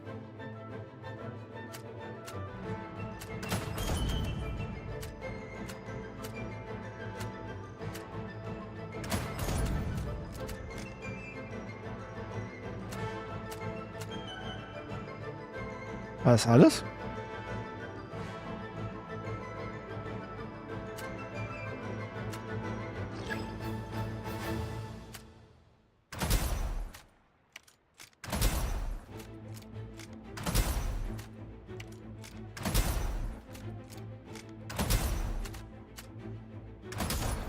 sehe nichts.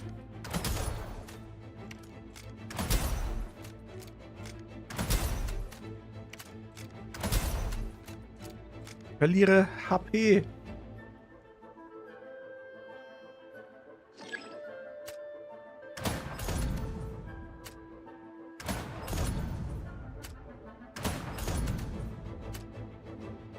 Kollege.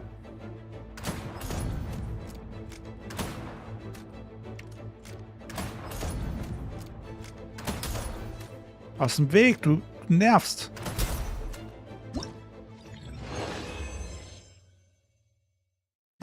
Steckt er sich einfach hinter meinem Ziel. Skandalös, oder?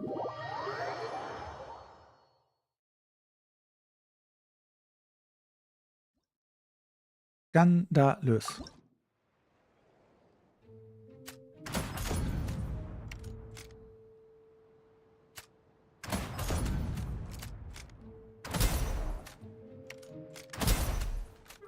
Guten Morgen.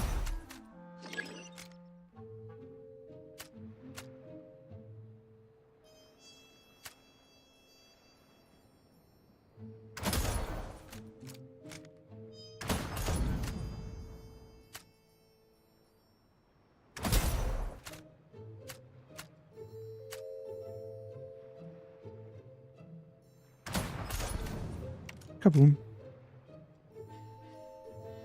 Ach, da hinten.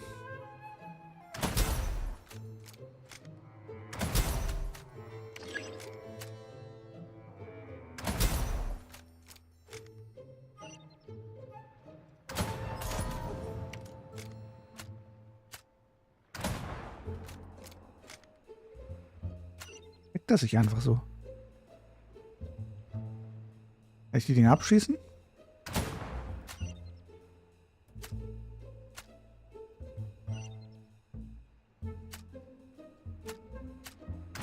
Mann, Mann, Mann. Wie habe ich dich nicht erwischt?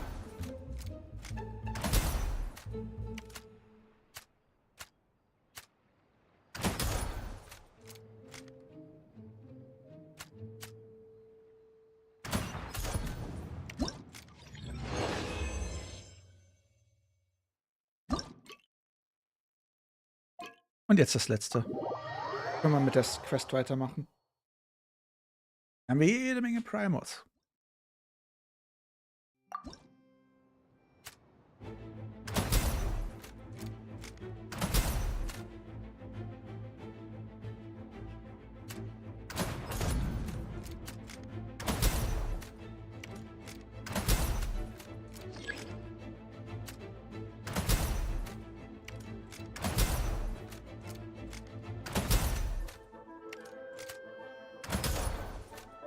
Böse Gardemecher. Immer diese bösen Gardemechs.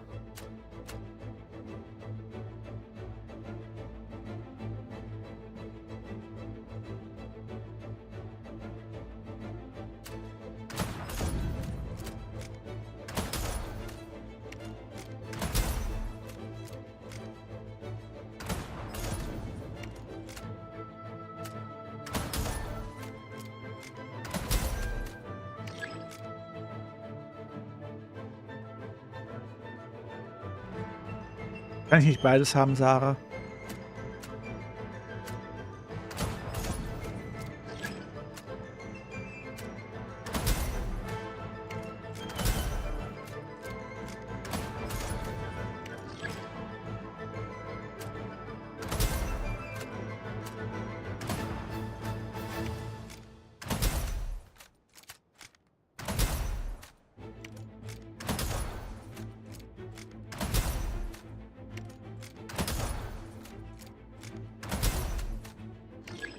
Sarah, kann ich nicht beides haben? Bitte. Sofort.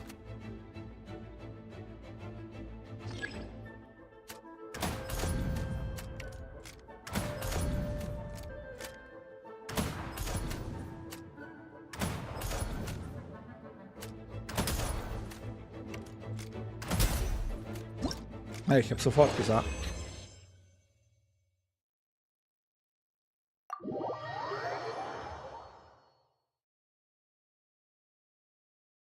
Sofort war Cutie Patoti.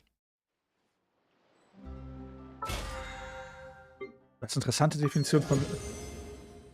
Das ist eine interessante Definition von süß.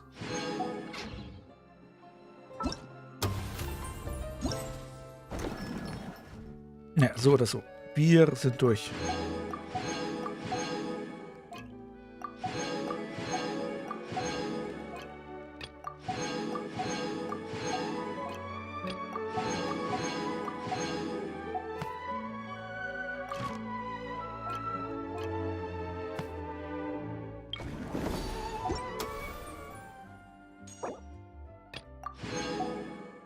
So, damit sollten wir alles haben, was wir brauchen, oder? Müssen wir noch rauskriegen, was wir davon brauchen. Jede Menge Mora.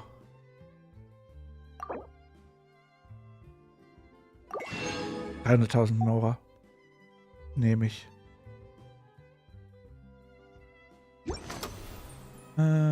Okay, Festtagsauftrag. Hier gibt es noch ein paar Sachen.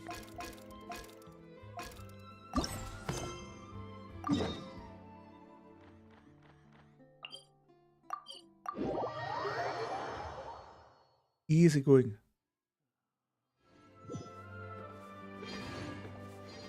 Oder was meint ihr?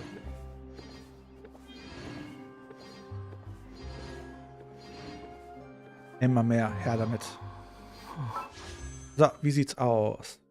16 hier. 500. Oh, wir bräuchten noch 2 Primos, dann haben wir eine perfekte Schnapszahl.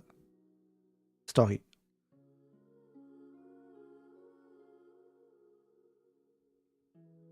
Wieso bist du, weil es passiert, Marius, dass du nervlich am Ende bist? Wo ist die Knuddelbeauftragte? Ich glaube, Marius muss geknuddelt werden. Sally, wo bist du? 34.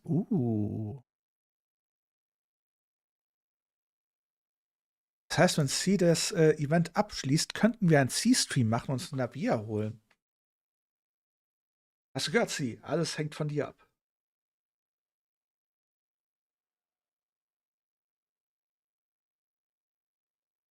Lord Helmchen? Keine Sorge, ich habe nicht gesehen, dass du wieder mal mit deinen Puppen spielst.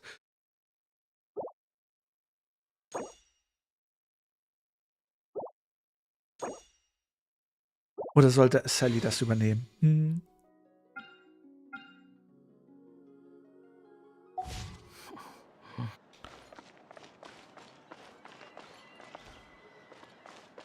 Wer enttäuscht?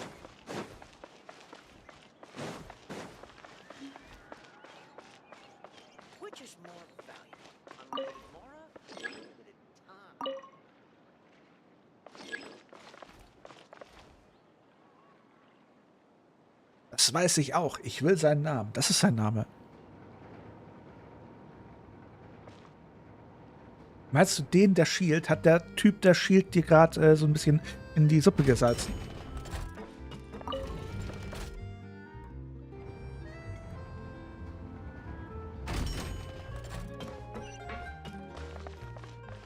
Ach, ich muss noch tiefer.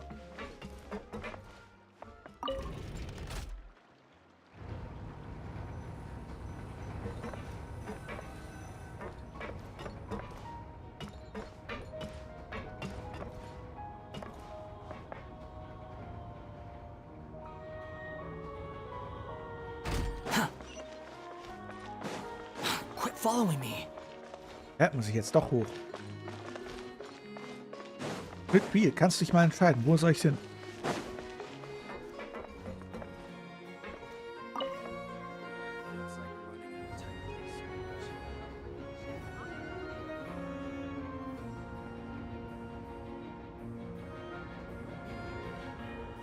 Musik ist auf jeden Fall klasse. La, la, la, la, la, la, la. Moment. Relax. Ich wollte gerade sagen, wie weit hängt der YouTube-Stream hinterher? Excuse me? Das haben wir aber nicht gewettet. Oh, und wer ist das? Die haben wir noch gar nicht gesehen. Wer ist das? Guckt euch mal die Stilettos an. Die Stilettos sind stylisch. Miss Chiori? Your talk with the investor sure went fast. The Aquabus hasn't even arrived yet. Ist es ein neuer Forster? Oh? And who are they? Allow me to introduce you. This is the Traveler and Paimon. Mit diesem Design muss es ein Feuercharakter sein. Pleased to meet you. Ein Geo-Charakter? Okay, ich nehme alles zurück. Likewise, we've heard the owner of Chioriya Boutique is a skilled seamstress, so it's a real pleasure to finally meet you in person. Das Kleid von Navia ist wirklich schön und außergewöhnlich. Das Konzept hinter Karias Kleidung steht wirklich original. Why, thank you. I strove to create an outfit that matched her high social station as the demoiselle. So tell me, what happened? I can tell the conversation didn't go quite as expected. Well, it's like this. Sorry, bei dem Outfit hätte ich jetzt Feuer erwartet. Nicht Geo. Aber das heißt wohl, dass sie ein sehr stoischer Person ist. I know, Chiori, you don't have to say it. You did remind me that this investor was a little bit sketchy. Yes, there's no doubt about that. But how could I pass it up? He offered me twice as much as the others. Das hätte ein Warnsignal sein sollen. And therein lies the problem. Yes, but just put yourself in my shoes. After obtaining such an excellent script, it's only natural that I would want to make the most of the film. Ja, und jetzt hast du nicht das Doppelte, sondern gar nichts. Toll gemacht. The budgets that the others had proposed were nowhere near enough. It's difficult to find someone willing to front such a large amount of mora, so...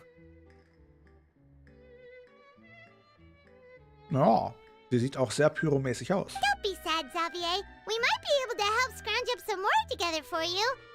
Oh, thank you, Paimon. That means a lot to me. But the cost of the film is staggering. I'm afraid that any mora we can scrounge together in a short amount of time won't even be able to cover the actors' fees. We need to move on.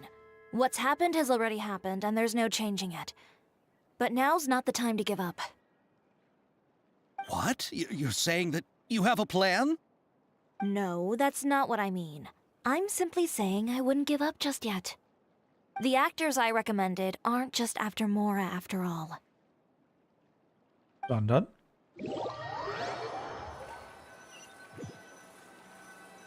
Ich starte mal den TikTok-Stream neu. Moment.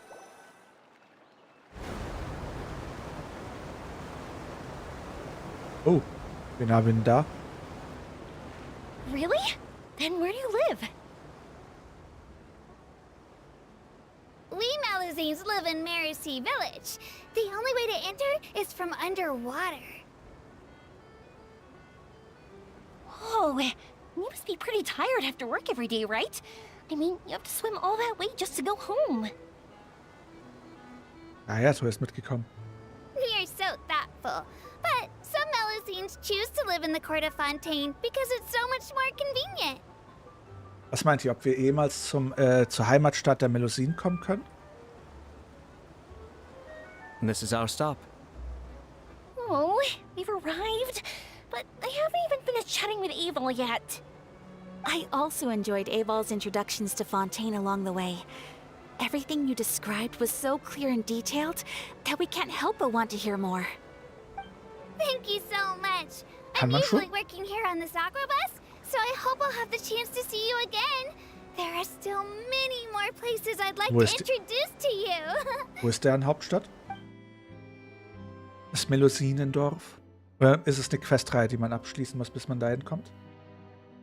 Welcome to the court of Fontaine. 57 bin ich. Chiori, you sure have changed a lot. This is the first time we've seen you since you left Inazuma.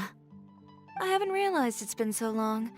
I was in such a rush when I left that I didn't even get to say goodbye. Thank you for extending the invitation, Mr. Xavier. I'm looking forward to a fruitful trip here in Fontaine. Vielen Dank für... It's an honor to have the head of the Kamisato clan visit us. So they're who you meant when you said you had actors coming from Inazuma? Oh, it's the Traveler and Paimon. Ihr wusstet, dass wir hierher kommen, also seid nicht überrascht, dass wir hier sind. Wow, what a coincidence! Ayaka and I were just talking about you on the way here. Are you also here for the film? We just ran into Xavier earlier and came over with him. But I'm not an actress. Sir Kamisato and Lady Ayaka are the real actors here. I'm just tagging along with Ayaka to have a good time together. Ich hatte immer geglaubt, immer die Hauptrolle zu bekommen. Schnief. About that, I mean, how was I supposed to contact you when I was making preparations for the film? I figured you were probably busy, and I didn't want to disturb you. Ausreden. So I could only keep you in the back of my mind while I sought other actors to play the lead roles in the film. Ausreden. I had been thinking about a surprise reunion with you during our trip here, but you still managed to surprise me first. Ja, das ist immer die Aufgabe eines Helden. Oh, so you all know each other already. My, what a coincidence. What are the chances everyone could be brought together here like this? Why don't we go to Hotel de Boer and catch up over a meal? I've already made a reservation. Huh? Did you reserve 2 spots for us too? Yes, of course, of course. I'll be sure to tell the boss to serve a few more delicious dishes just to make sure there'll be enough food. Very well. Then please, kindly lead the way, Mr. Xavier.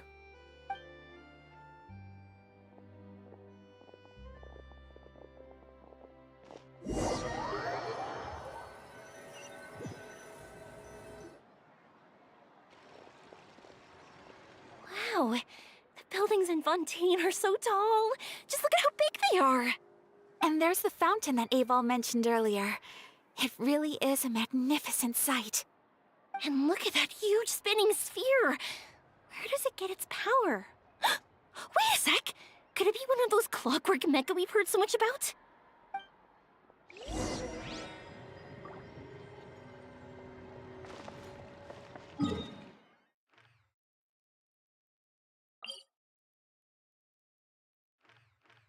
Man jetzt eigentlich immer wieder gegen den Wal kämpfen wie eine Art Boss? Oder geht das nicht?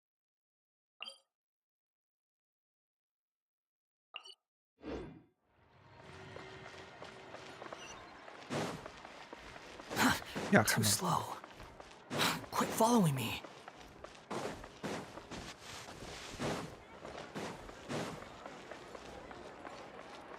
Gotta find that balance between flavor and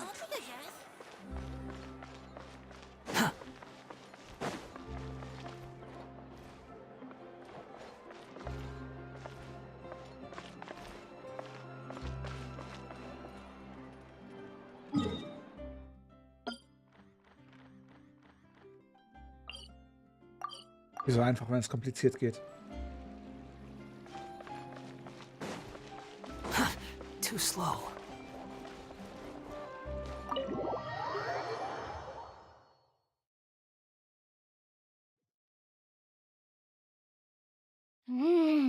So this is what food from Fontaine is like. It sure is different from what we have in Inazuma. How should I describe it? It seems like you have to go through a lot more steps to make them. And the flavor has many layers too. Oh, wir haben hier sogar noch 2 Plätze. Yes. When I first went to Inazuma, I actually thought the food there tasted a little too bland. It took some time for me to get used to it. Let's get back to the purpose of this trip for a moment, Oh. shall we? Da ist jemand How have angeschnappt. preparations... Well, I've already assembled most of the film crew. Welchen A Luisa? lighting specialist, a prop manager, and a costume designer. I've also bought the copyrights from the novel's author. Oh, it's called The Two Musketeers, right? I read the script you sent me on the way here.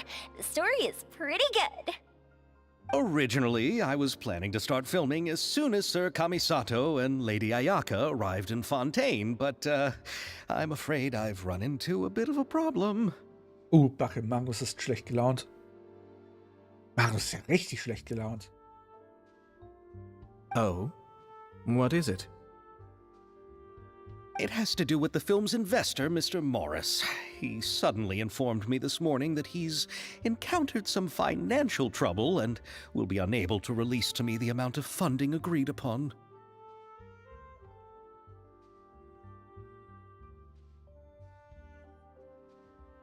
Leicht überfragt. Und überfordert. It's said that Fontaine's legal system is well developed. If he has violated the contract, then can't you simply take him to court over the matter? Well, I'm still more concerned about filming.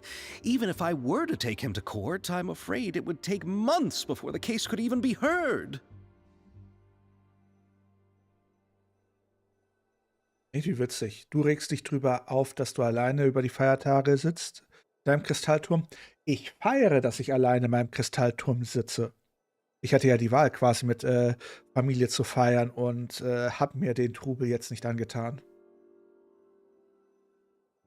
All die Familienmitglieder, die angekommen sind, dann von ihrem tollen Leben berichten, ne, wie sie bereits Familien gegründet haben und nee, das brauche ich nicht. Und dann quasi immer da zu sehen und zu grinsen und ja, ich bin so stolz auf dich. Und dann, wann machst du denn das? Wann gründest du mal? Nein, brauche ich nicht. Ich genieße die Zeit hier. Mit euch. Von dem her, ich finde es sehr schade, dass ich durch Corona keine Ausrede mehr habe. Letzte Jahre, ja, sorry, ich würde hier gerne kommen, aber Corona, ne, du verstehst. Jetzt muss ich einfach sagen, sorry, ich habe keinen Bock.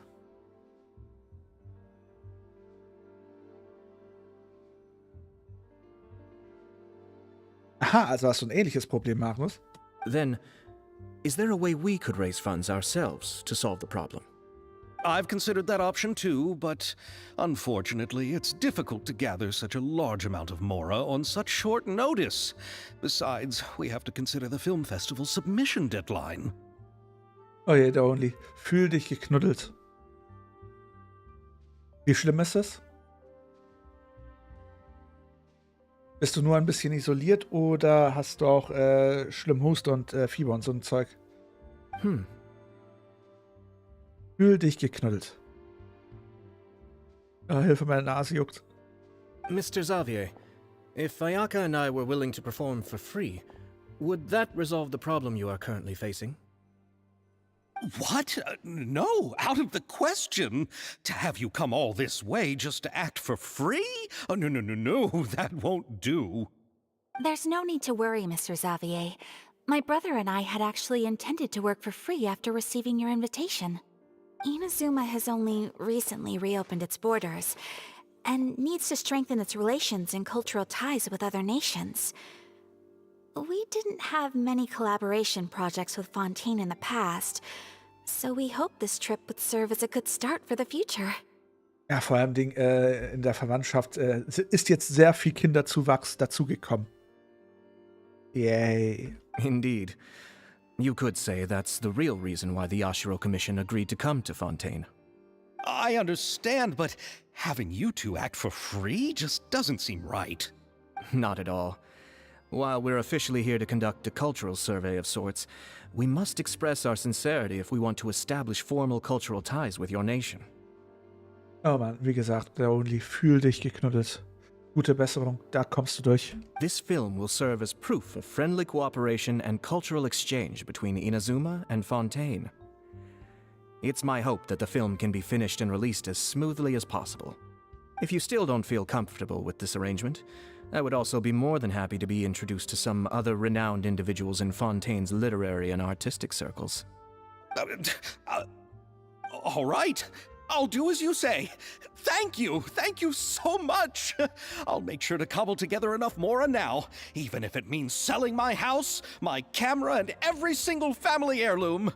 Come on now, no need to go that far. I'll also help you out as a brand sponsor. Wir werden dir auch zur Seite stehen, als Freundschaftssponsoren. Me too. Even though I didn't bring much more to spend on this trip, it's still better than nothing. You are too kind, all of you. I really don't know how to... Ew. All right, enough about that. Now that we have Xavier's savings, my support, and 2 leads who are willing to act for free, I think we will be able to make this happen. Yay. So, instead of Mora, you'll help with filming and production. Oh, but how can we help with that? We don't know much about making a film. All right, pull yourself together, Xavier. Tell us if there are still any open positions left among the crew. Pass auf, nicht, dass sie findet. Sie wird sie aufessen. All right. Let me think. We still need a camera operator, a clapper loader, and someone to manage logistics. I originally wanted to personally serve as director, but I've been too busy working as the producer. So the positions of director and director's assistant will also need to be filled. Paimon knows what the director and the logistics support person do, but what's a clapper loader?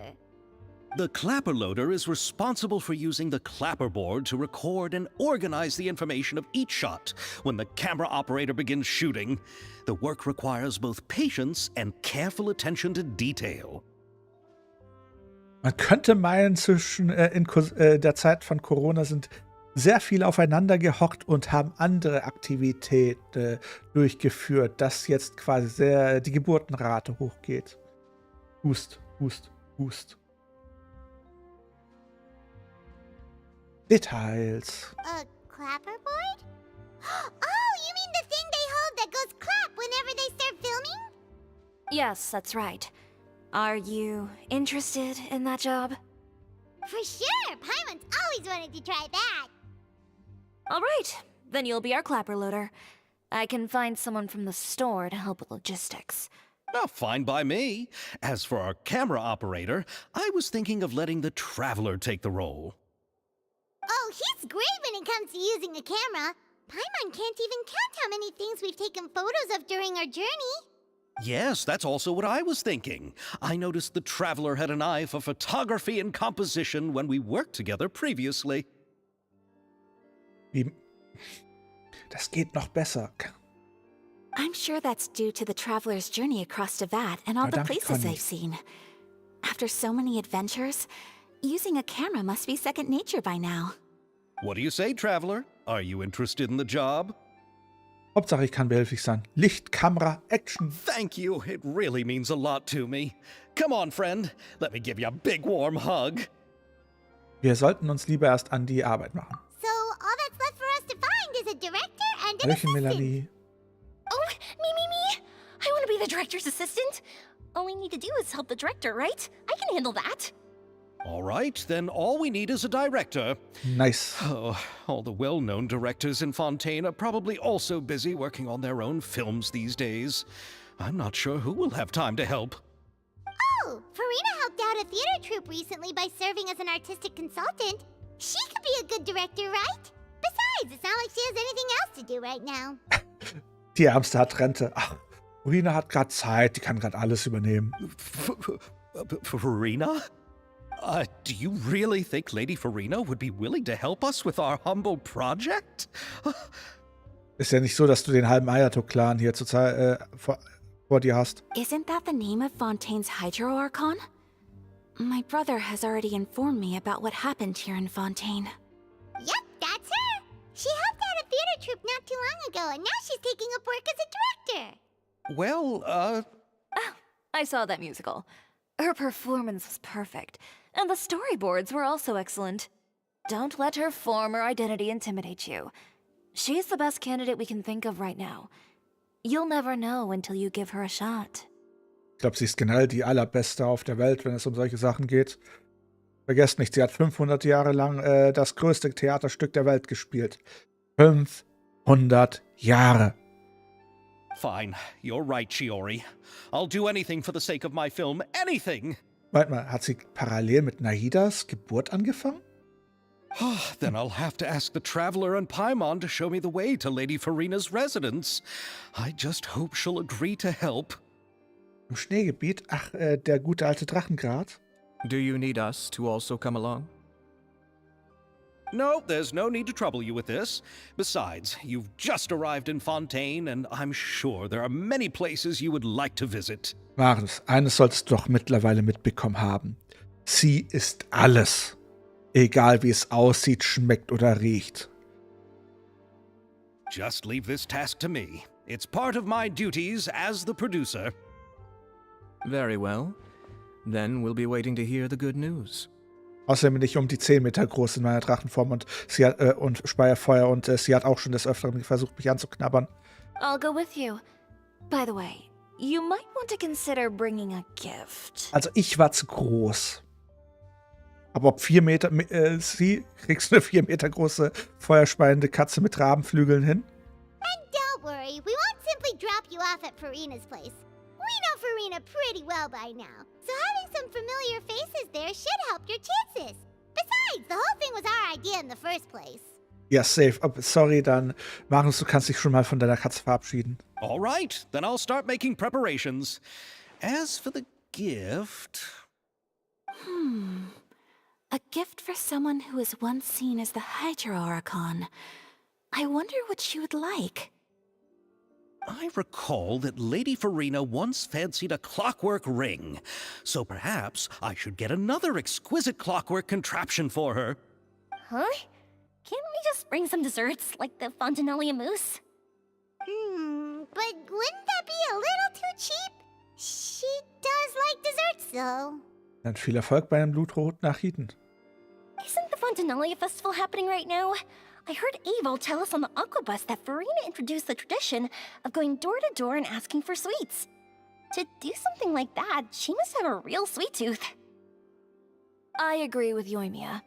If the gift is too fancy, it might actually make her feel more uncomfortable. Alright then, let's go buy some Fontinalia mousse. Mousse. Schokolade. But will that really be enough? We'll be asking her to do a lot of work, you know. Dann brauchen wir halt eine Lot of Mousse. You're right. We need to further sweeten the deal. Mit sehr viel Mousse. Huh? You want something even sweeter than Fontinalia mousse?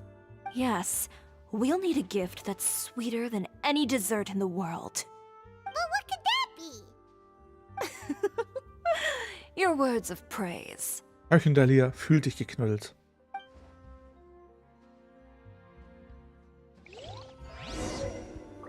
So. Conny, bist du denn noch da?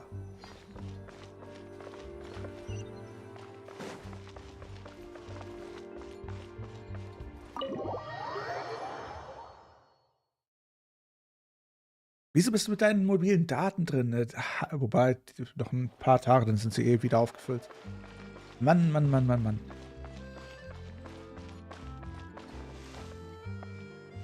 Auf zu Farina. Wir wissen ja, wo sie wohnt.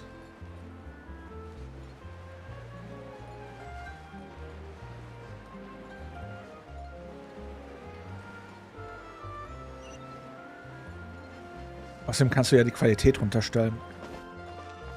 Du bist eben aus der Arbeit raus. Moment, lass mal gucken. Ja, man kann quasi die Qualität runterstellen. Wenn du es auf 160p stellst, dann wird deine Datenvolumen ein bisschen länger halten.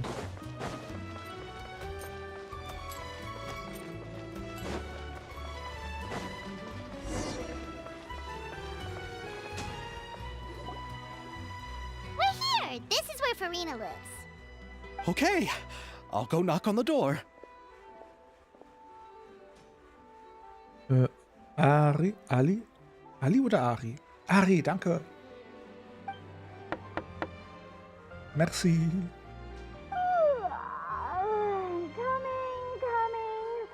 Coming. Seriously, who's knocking before afternoon tea? Sehen wir sie jetzt im Schlafanzug? Who are you? Kein Schlafanzug. Warte mal. Kennt sie so? Lady Farina, please allow me to introduce myself. I am Xavier, a film director. Hello. Oh, is that the traveler in Paimon I see behind you? And who's this? Welcome to the stream. I'm Chiori. Ah, the one from Chioria Boutique. Hello, hello. So, what are you all doing here? Do you need something? Mir geht's ganz gut und selbst? Naja, gut, du hast ja quasi die kleine, gute Besserung. Ja, only. Gute Besserung. Did you just get up, Farina? It's already past noon, you know. Paimon, sei lieb, du weißt schon. Huh? Oh, Paimon means the weather is so nice in the afternoon and the sun is so warm. Just like how you make us feel. Sleeping in late is a really smart idea. Der Filmstar ist da. No. I was just up late last night reading some novels. What does sleeping in have to do with the weather? Ja, Lea. This is a small gift we've prepared for you, Lady Farina. We hope you like it. No need to be so formal. I'm just a regular person like everyone else now. Oh, is this Fontinalia mousse? It's one of my favorites. So schnell kann man Furina glücklich machen. That's great! So, actually, there's something we need your help with. Given your renowned passion and understanding of drama, I would like to ask that you serve as the director of our film crew. Das hört sich auch so geil an im Englischen. Ne? Im Anbetracht deines berühmten Engagements und deines Wissens, was Drama angeht. Drama Queen. Oh, but didn't you just say that you're a director? Yes, but for this particular project, I'm mainly working as a producer. Besides, I'm sure that your understanding of the performing arts far surpasses my own, Lady Farina. Nom nom. Are the Traveler and Paimon also part of the film crew? Dann wünsche ich dir einen guten Appetit. Yep, we sure are. Paimon's the clapper loader and he's the camera operator. Hi. Camera operator. That can be a pretty technical job, and it directly affects the final quality of the film. Are you really up to it? Ja, ich habe schon Erfahrung und ich kann es dir zeigen, wenn du willst. No, I'm not questioning your abilities. It's just that I've never really seen you use a camera before. Maybe you can come up with a test for the Traveler and see for yourself. If he can satisfy you with his camera skills, then you'd have nothing to worry about and can join the team. What do you say? You sure are getting better at rolling with the situation, Paimon. Oh, I do wish to see how skilled the Traveler really is with a camera. Das ganze Gespräch kann man sehr, sehr sass interpretieren. Alright, how about this? We'll work with what we have. I'll give you some scenarios and see if your work is up to my standards. Klar, kein Problem. Ganz wie du es wünschst, Regisseurin Furina. Very good. It's essential for the camera operator to understand the director's vision. I'll make my decision after seeing your work. Okay, sie war überraschend schnell bereit, da mitzumachen. Are you ready? I have high standards, you know. Ja, ich bin bereit. Okay, grab the camera and I'll give you a scenario. Erstelle die Inhaberin der Beaumont-Werkstatt war schon immer stolz auf ihre Schmiedemaschinen, die nicht nur Praktika, bla bla bla. Na dann. Ach, das Ding wieder. Ja, nee, ist klar. Jetzt kriegen wir das Tutorial dafür. Also, du brauchst eine Szene, die die Beaumont-Werkstatt zeigt. Nehmen wir das hier. Die Beaumont-Werkstatt. Darf nur eins fehlen, lol. Du brauchst eine Szene, die die Schmiedemaschine bei der Arbeit zeigt. Ja gut. Ziemlich leicht. Ich fühle mich irgendwie gerade sehr, sehr...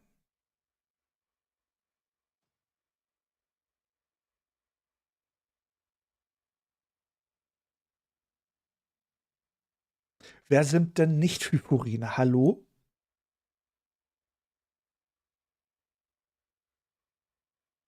Okay. Frage an den Chat. Wer simpt nicht für Furina? Alle, die nicht für Furina simpen, Minus in den Chat. Und alle, die für Furina simpen, ein Plus in den Chat. Jetzt bin ich mal gespannt.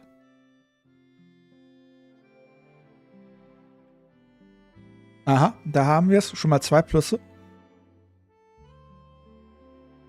Sarah, ganz klar.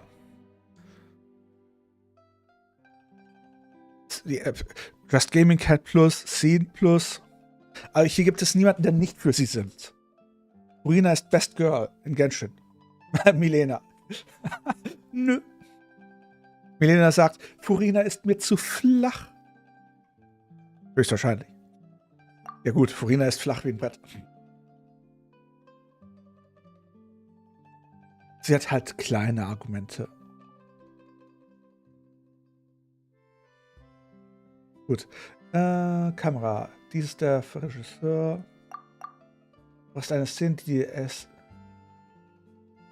Die entspannte Arbeitsatmosphäre, aha. Du brauchst eine Szene, die viele Kisten voller Waffen zeigt, die bauen will. Okay, Kisten mit vollen Waffen. Du brauchst eine Szene, die die Bonbonwerkstatt zeigt.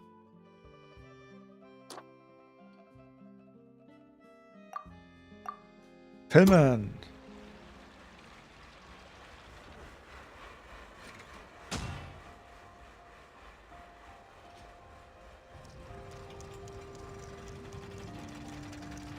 Ganz großes Kino.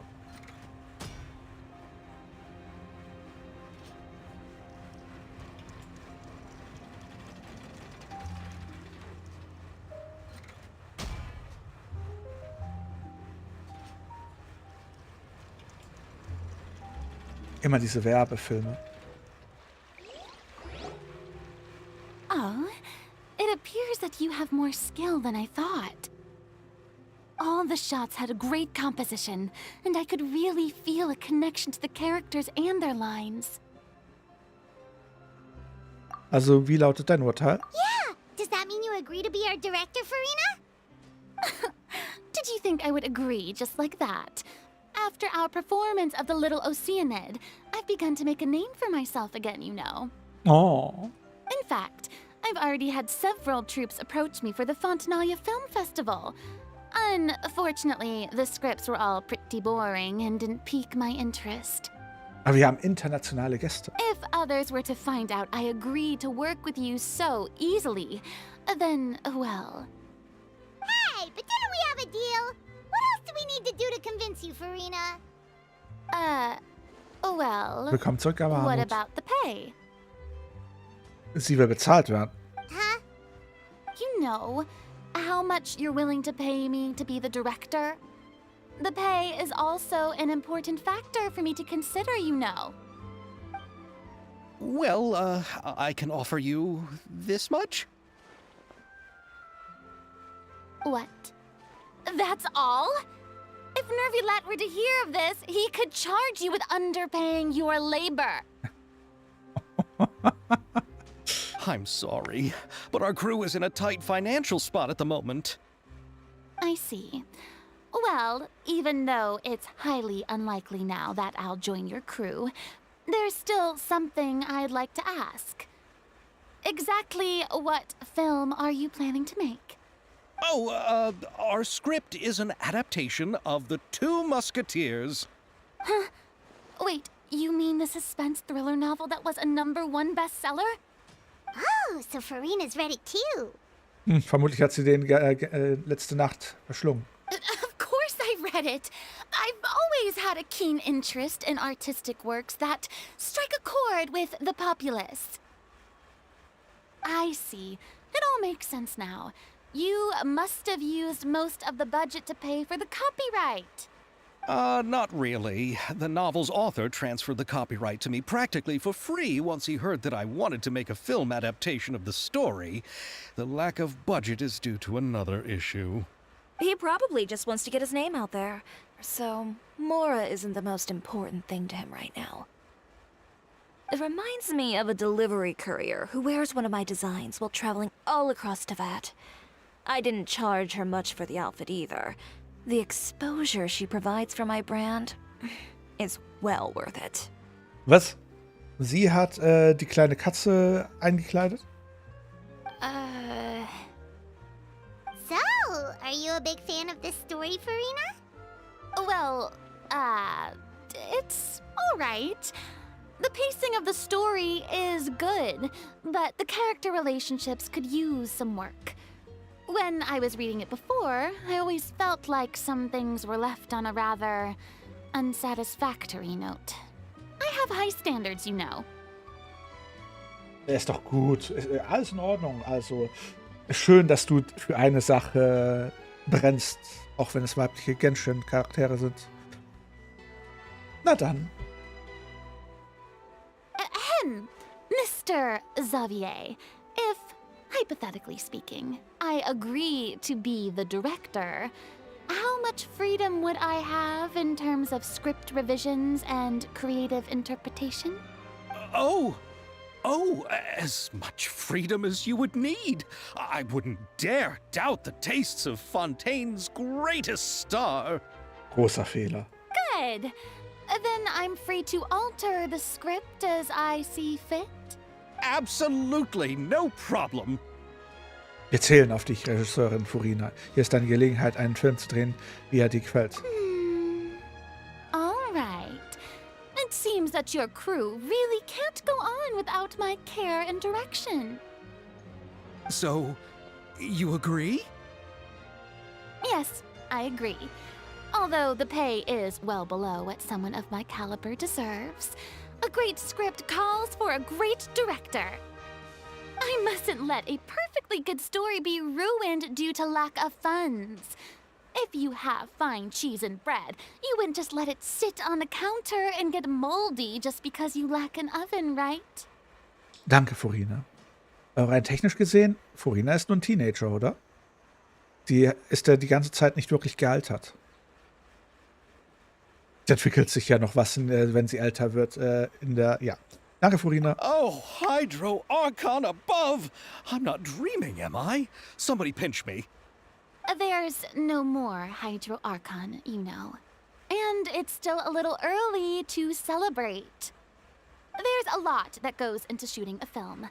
Although the trickiest tasks of finalizing the script and casting the actors have already been taken care of, we'll still need to reserve filming locations.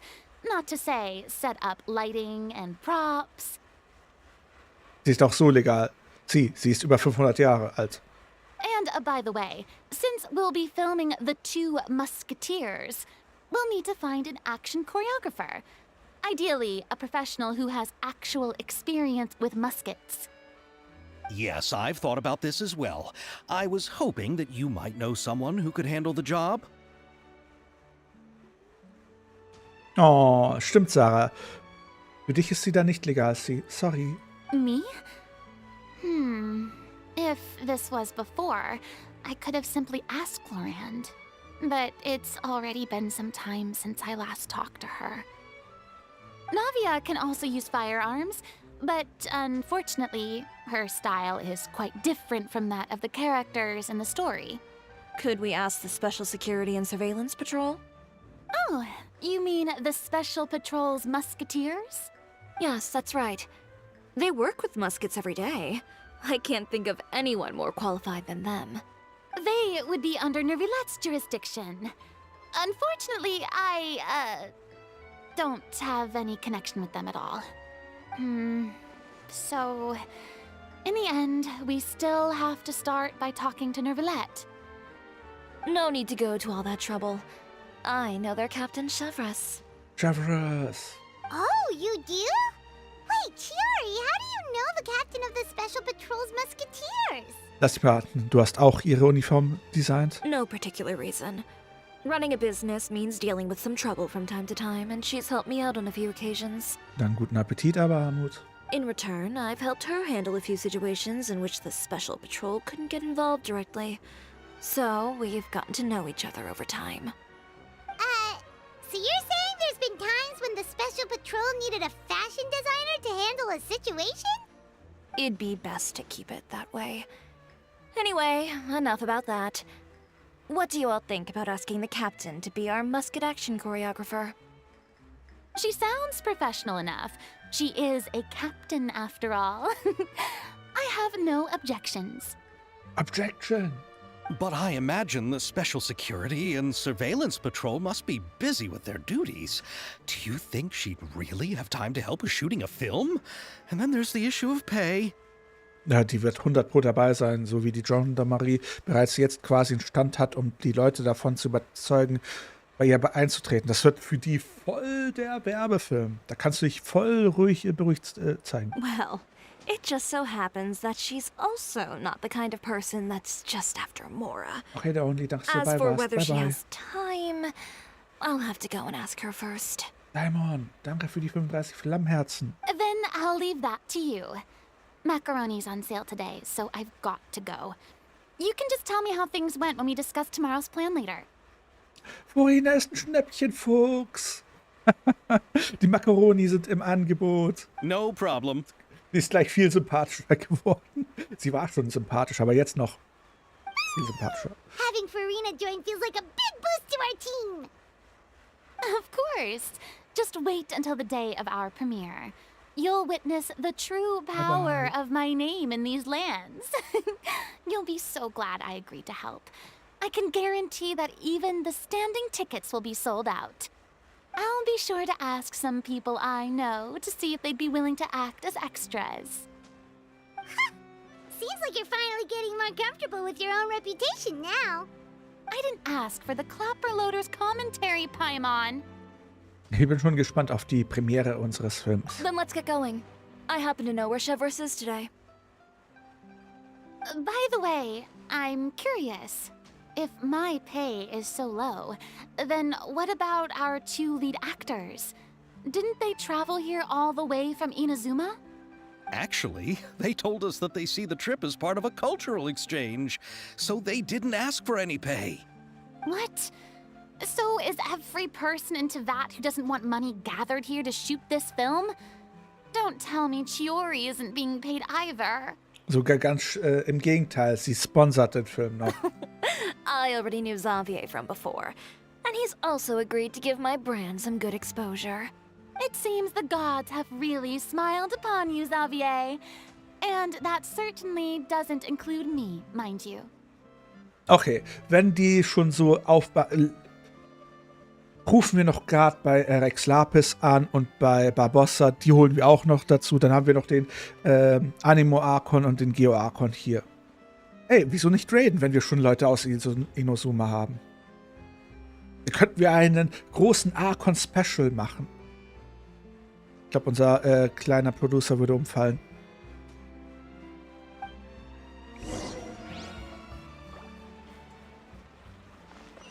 Quit following me. Auf zum Truppenführer. Quit following me. Barbossa, Barbatos. Ist doch fast dasselbe.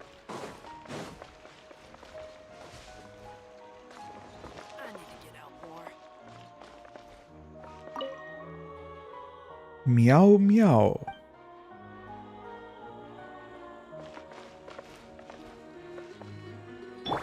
Hey, Muss den Gong machen. Allein dafür brauche ich bereits Navia, damit ich einfach mal Boom machen kann. Und ja, sie hat einen Namen, sie muss besonders sein.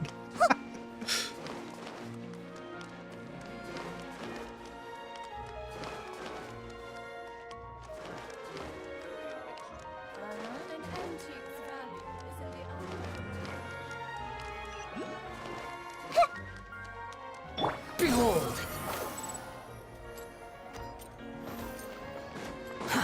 Too slow.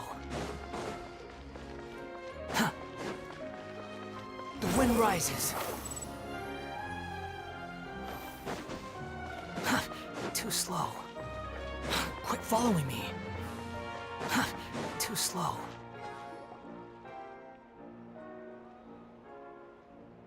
All right, this is the place.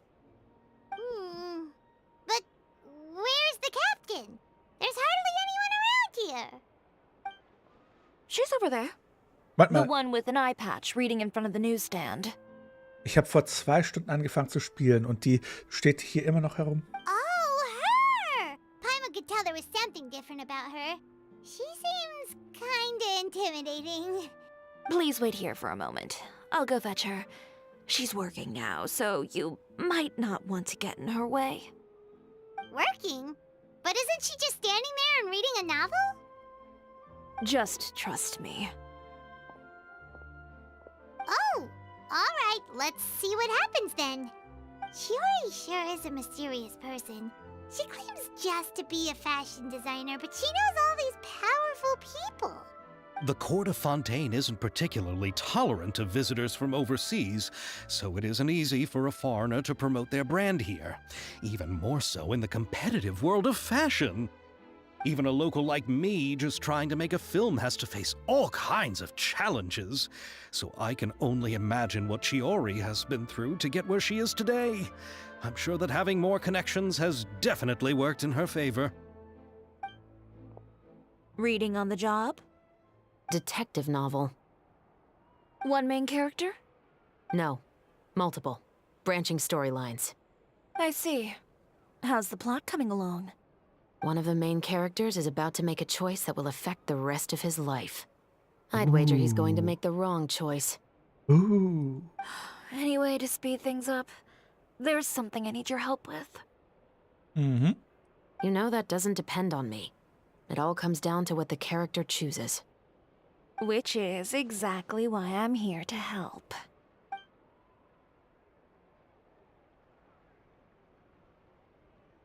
Ah.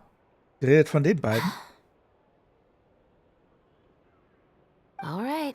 It appears he made the wrong choice in the end. Halt! Huh? What's going on? Hand over whatever you're holding.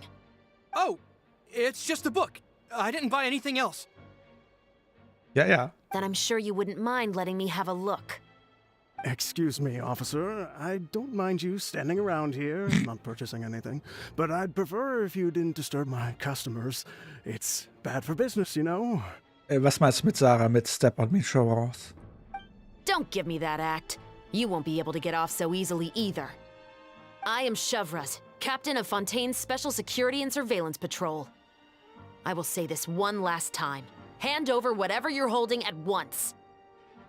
And before you do anything unwise, let me remind you that I'll have you on the ground before you can even think about making a run for it. All right. I'll give it to you. But please let me say something first. If there's any contraband in that book, then the shopkeeper here is the one who slipped it in. I don't have anything to do with this. Why, you trying to leave me on the hook, huh? You were the one who said you wanted it. Aha. Save it for the interrogation room. Take them away, Letelier.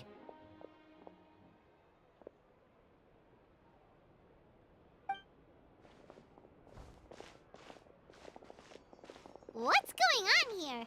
One second you're reading a book and the next you're escorting people away. And who are... Oh! Aren't you the traveler who's been all over the papers recently? Chiori, I'm assuming what you wanted to ask me about has to do with them, right? Oh, die ist ja ganz locker geworden. Maybe I can let you in on what's happening then. Now that Vache has been brought to justice, no new shipments of synth will be made and distributed to sellers. The Fontaine guards have been busy collecting the remaining synths still circulating on the market. Thanks to a tip from our reliable source here, this should be the very last batch. Oh, so you were pretending to read a book in order to catch the bad guys. Oh, Paimon almost forgot to introduce ourselves. Paimon is Paimon, and this is the Traveler and Xavier. Hey, I'm Chevraz. You probably already heard me introduce myself, so I won't bother repeating it. Warum hast du sie nicht einfach sofort verhaftet? Yeah, why didn't you make a move as soon as you had the chance? Were you worried that my intel wasn't accurate? No, I wanted to see if the shopkeeper would turn himself in first. All he had to do was come up to me and say that he didn't know where the synth had come from. If he did that, then I wouldn't have had to press charges on him. He had the whole day to turn the synth over to Chevraz. But instead, the moment I came up and blocked Chevraz's line of sight, he took the opportunity to sell it off. Yep, he made the wrong choice, even though the right choice was right there in front of him. Oh. But you knew they wouldn't make the right choice. Yeah, I knew. I was just hoping I'd be wrong for once. Enough about that, though.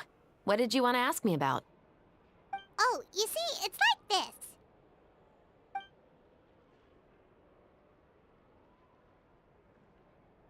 The Two Musketeers. You certainly have a good eye for a story. So what do you need me to do? Just be the action choreographer for the actors? Yes, that's right. I want to make sure we get all the details right. I want the actor's posture and understanding of firearms to be as realistic as possible. However, I'm afraid this work will require a bit of your time, since you'll have to be present whenever we're filming. Also, as for the pay... No need to say any more. I'll join. Huh?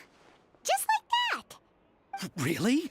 You're willing to help us with our humble film project? Sure, it's no big deal. As I said, we've wrapped up our investigation here, so I don't have any other tasks on my plate for the moment. Besides, I personally really like this novel. I even have the collector's edition at home. Stories where justice prevails over evil never get old for me. Wir haben in dieser Welt Collectors. Ach du Schande. Then we've got a deal? Yes, I'll see you on set tomorrow. Oh my! I can hardly believe it! I should tell Lady Farina immediately.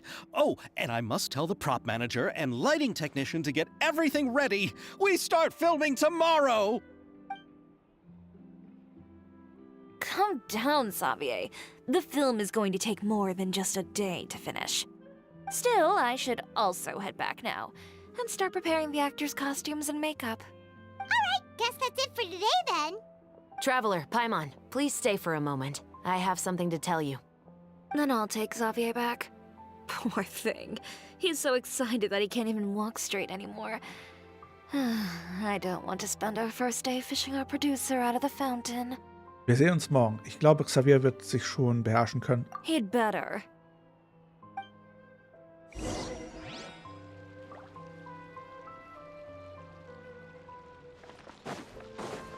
Squall and Fury.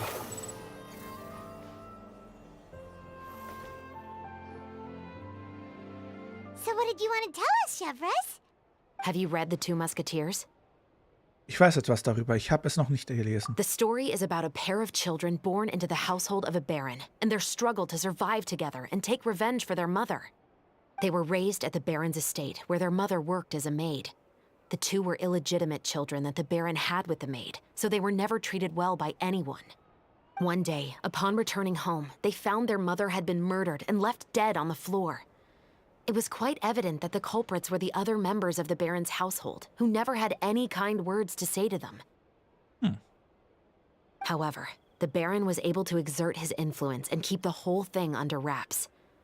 The mother's death was eventually deemed as a suicide, and there was no chance of bringing her murderers to justice. Many years later, members of the baron's family suddenly started turning up dead one after the other, all killed by gunshot. A rainbow rose was found on each of the victims' bodies, being the flower that the kid's mother liked best.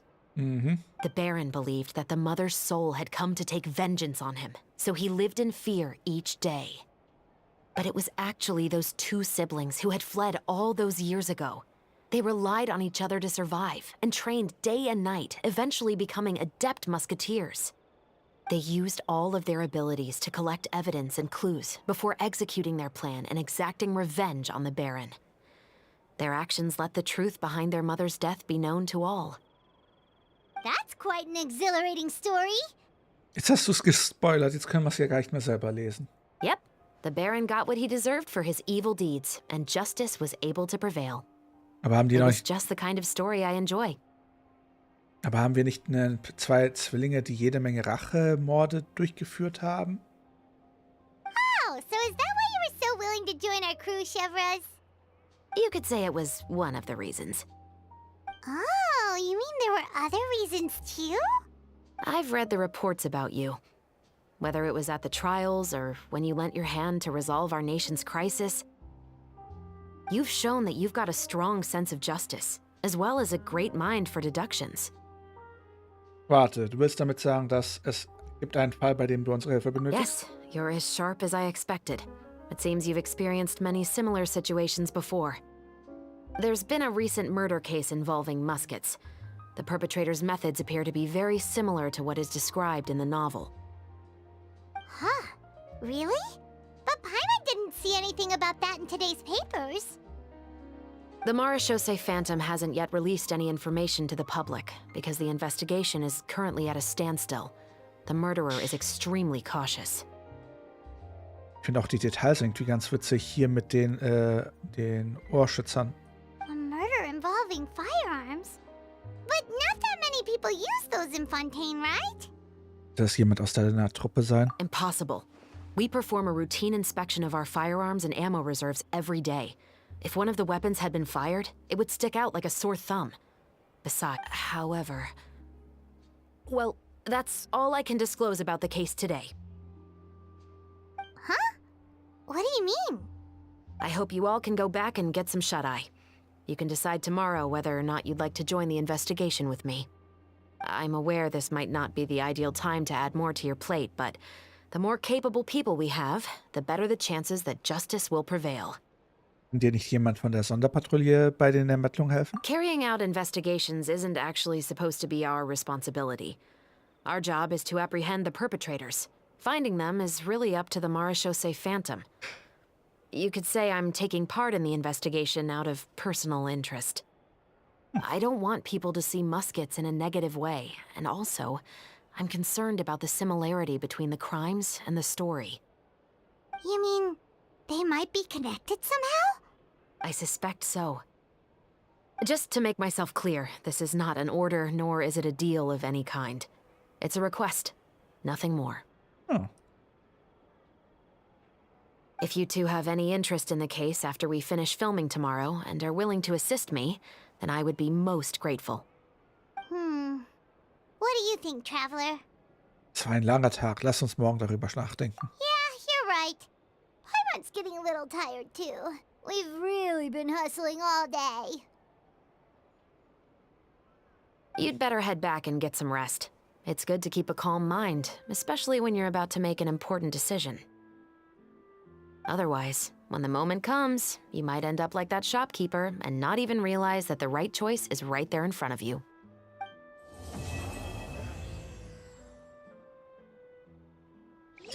So habe ich das Gefühl, das ist eine größere, längere Questreihe.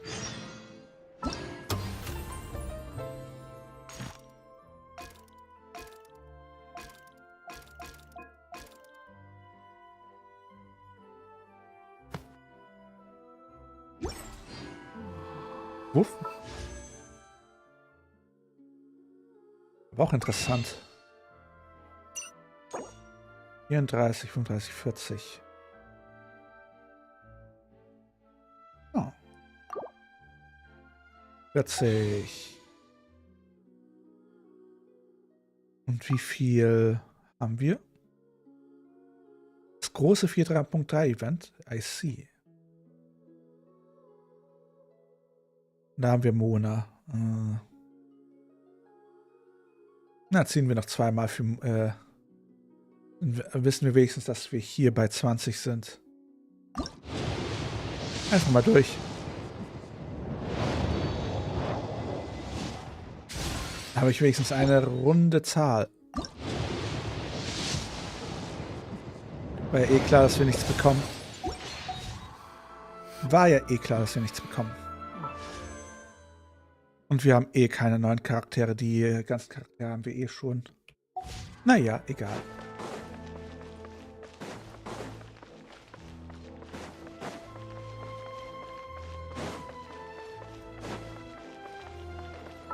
Bis 10 Uhr.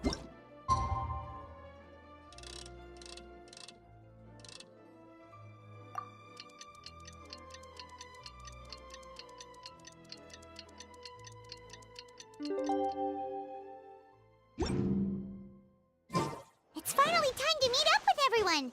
Paimon even dreamt of making.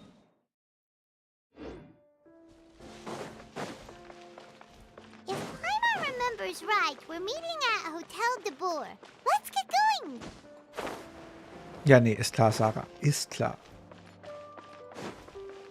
Hieß es nicht, über Weihnachten kriegt man irgendwie ein neues Spiel, wie hieß es nochmal? Ein Charakter von Genshin? Oder war es Star Rail?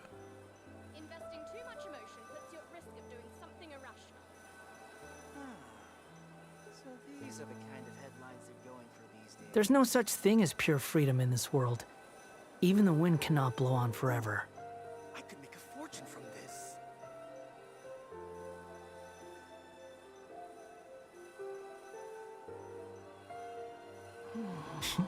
Ist ja nicht so, dass es dieselbe Firma ist. Hust, hust.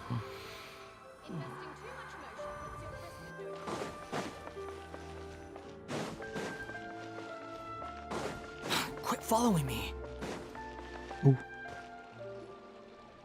Ayaka, Yaimia, you're already here. Good morning. Xavier said yesterday afternoon went well.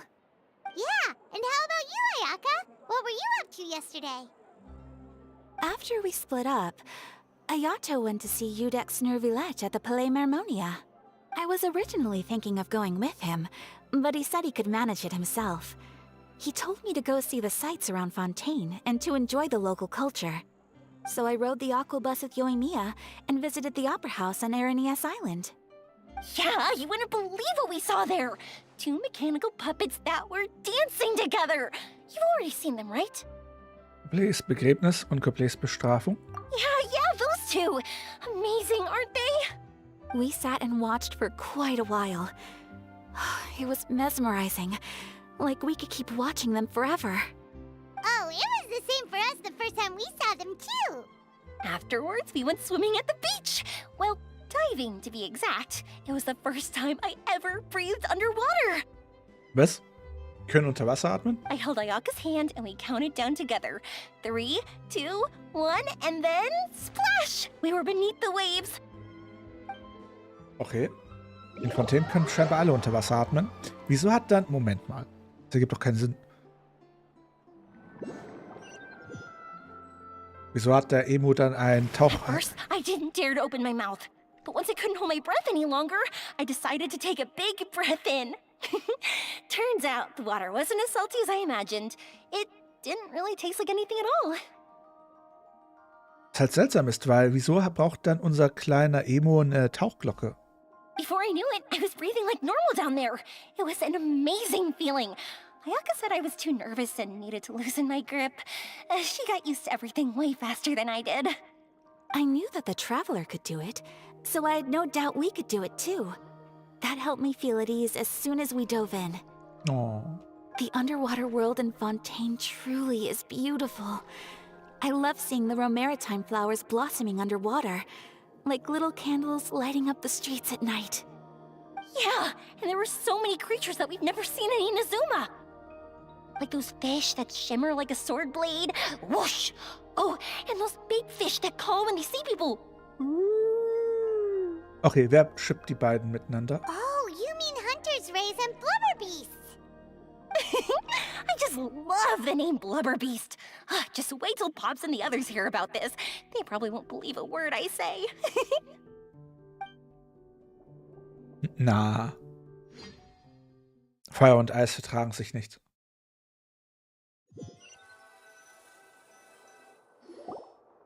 Nur Yoimiya was down there for quite a while. It was dark before we finally rode the aqua bus back to the city. I figured she'd want to sleep in today.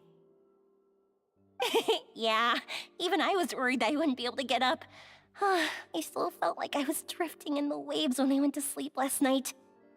But as soon as I woke up today, I remembered that we'd all be shooting a film together and I was ready to go. Ja, die werden ja von vielen Leuten geschippt. Wie Luke und Claire. Where's everybody else? My brother and Xavier were speaking to the restaurant owner about using the place as a filming location. They should be here soon. As for the others, we're here.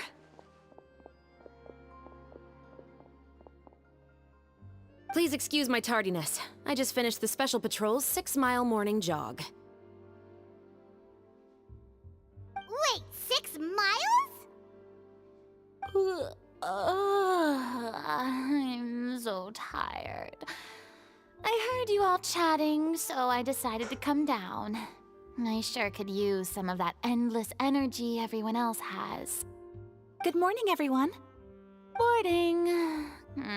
Can someone fetch me a cup of coffee? More milk, hold the sugar. No. Sure, I'd be happy to do that for you. No, you can't go anywhere. Please, have a seat over here so I can get started on your makeup. The last thing I want is coffee stains on my costumes. I can get the coffee. It's the perfect job for an assistant.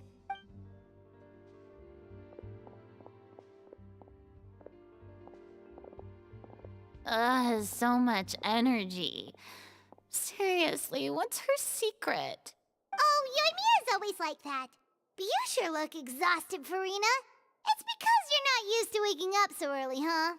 Of course not. I spent the whole night reading the novel from cover to cover, marking sections that either need to be omitted or adapted. Oh, sie ist voll in der Arbeit drin. Wow. Paimon didn't expect you to be so thorough. Well, I was the biggest star in all of Fontaine after all. It takes more than just a pretty face to earn a reputation like that. I know how to get serious when the situation calls for it. I went all out when I was acting as an Archon, so why wouldn't I do the same for my own life? Here's your coffee, Director Farina.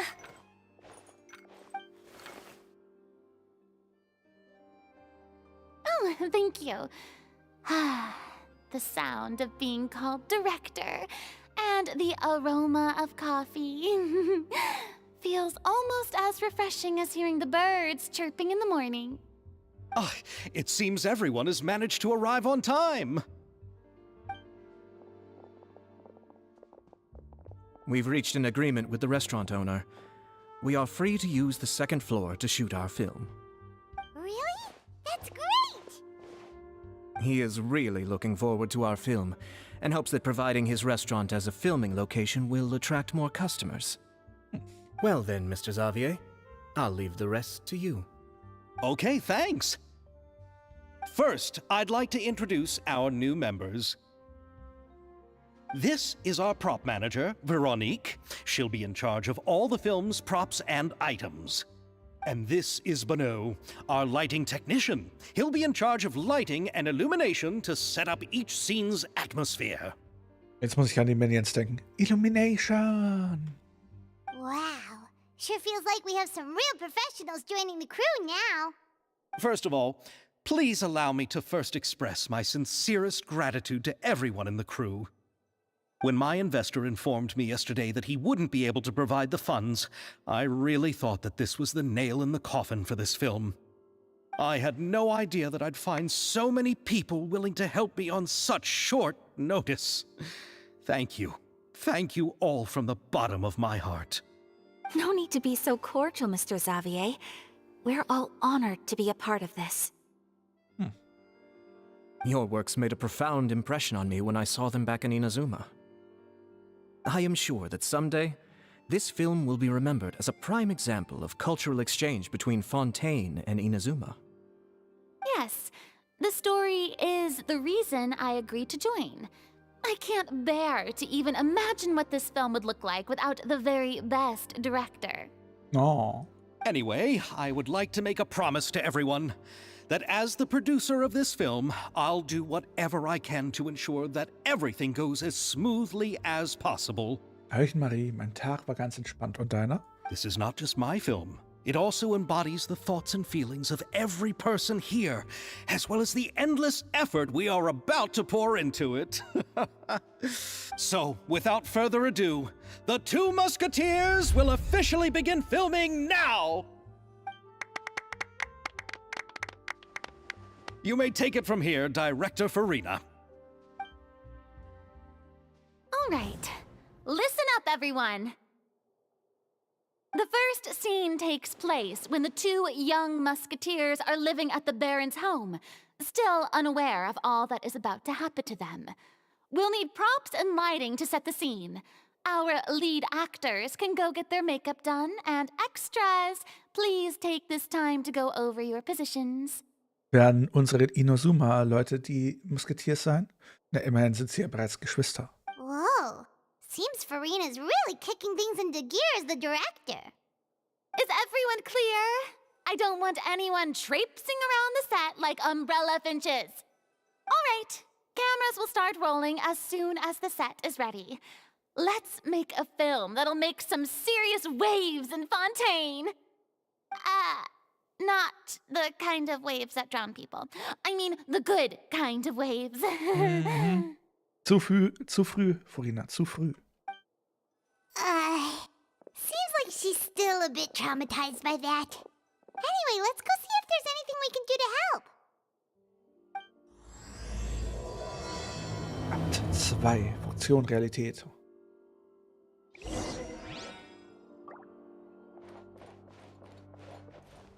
I don't need any help here. Why don't you try asking someone else? I don't need any help here. Why don't you... Ja, nee, ist klar. Ich werde dich so oft fragen, bis du endlich Hilfe brauchst.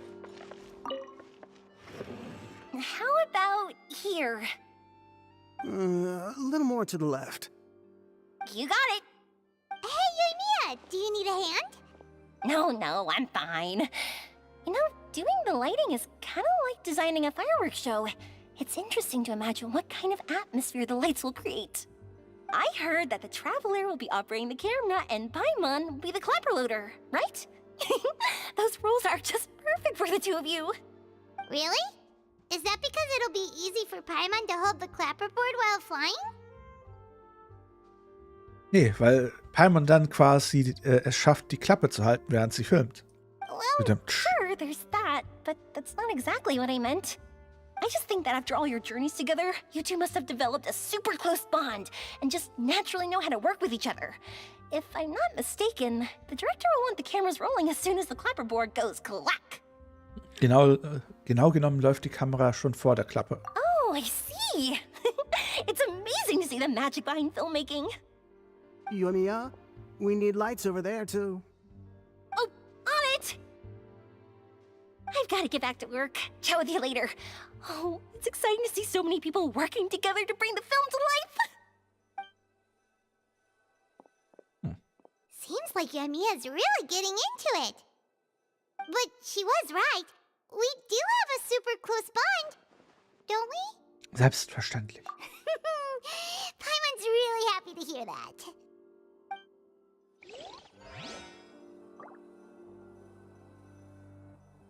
Na gut.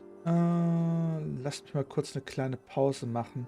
Das ist die Frage, ob wir dann Genshin weiterspielen oder das Spiel dann wechseln zu Phasmophobia oder sowas. Was sagt ihr?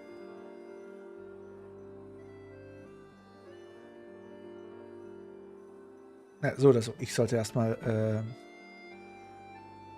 was wegbringen. Dann bis gleich.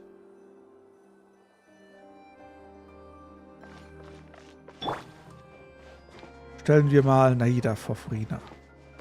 Komm, ich will sie auf das... Komm.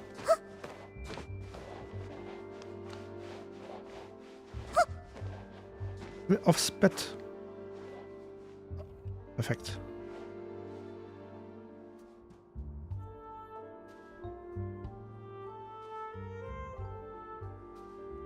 Furina, mit Namenskätzchen. Na dann, bis gleich.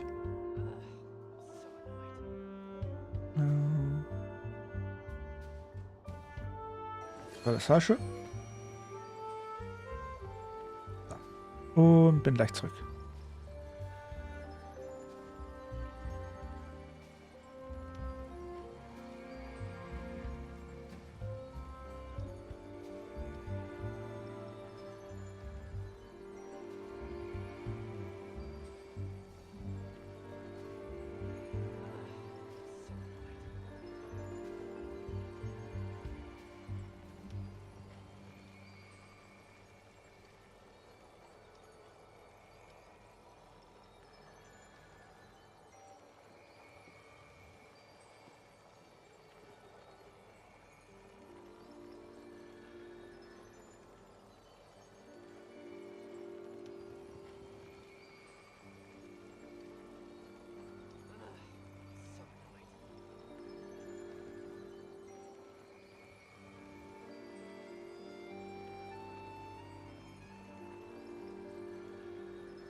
What they say is true.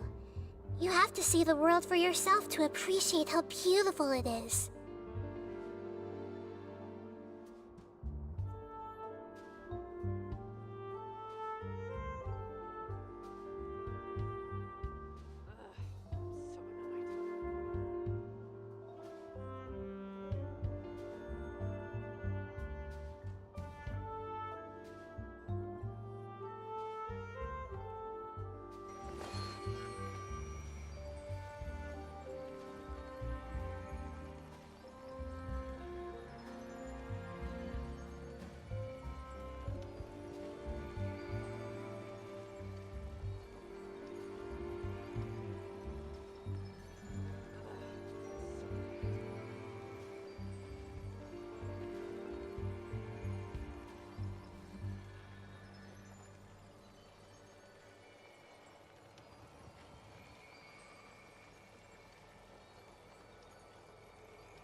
Something on your mind again? Let's work through it together. 2 heads are better than 1.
Wieder zurück.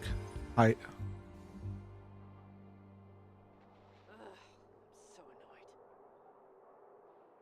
Und habt ihr mich vermisst?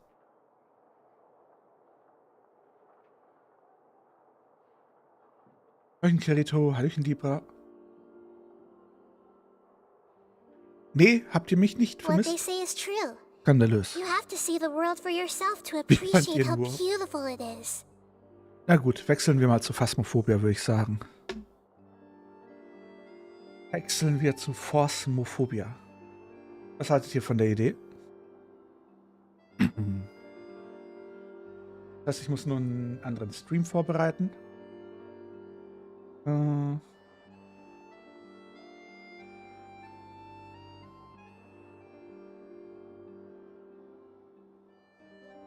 If you're not sure what to do next, how about I take you on a walk?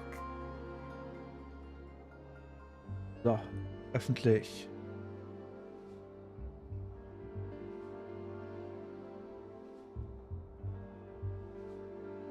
Also, YouTube müsste dann gleich automatisch weitergeleitet werden. Hoffentlich. Weiterleitung zu Phasmophobia speichern. Twitch wird weiterlaufen. In dem Sinne, bis gleich. Also, YouTube wird kurz beendet. Wobei, dann sollten wir zu Phasmophobia wechseln. Miep. Wie sieht es denn jetzt eigentlich aus? Haben wir das hier? Wenn wir die Leute, die Joghurt haben wollen oder Erdbeerjoghurt. Na gut. Du wirst mal zugemacht. Phasmophobia wird gestartet.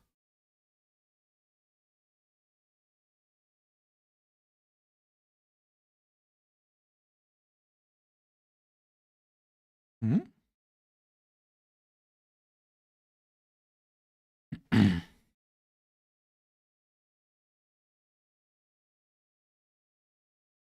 Phasmophobia. spielen.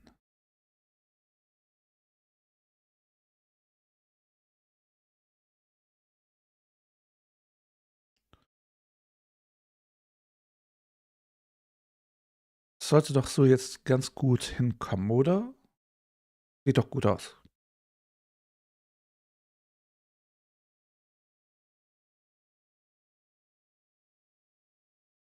Der Albtraum geht weiter.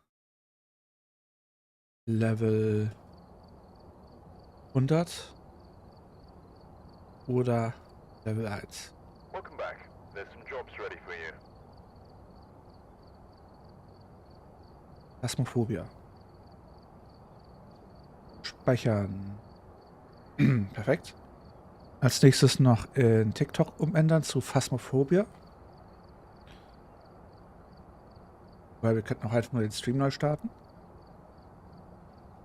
Das sieht gut aus. Jetzt nur noch YouTube wechseln.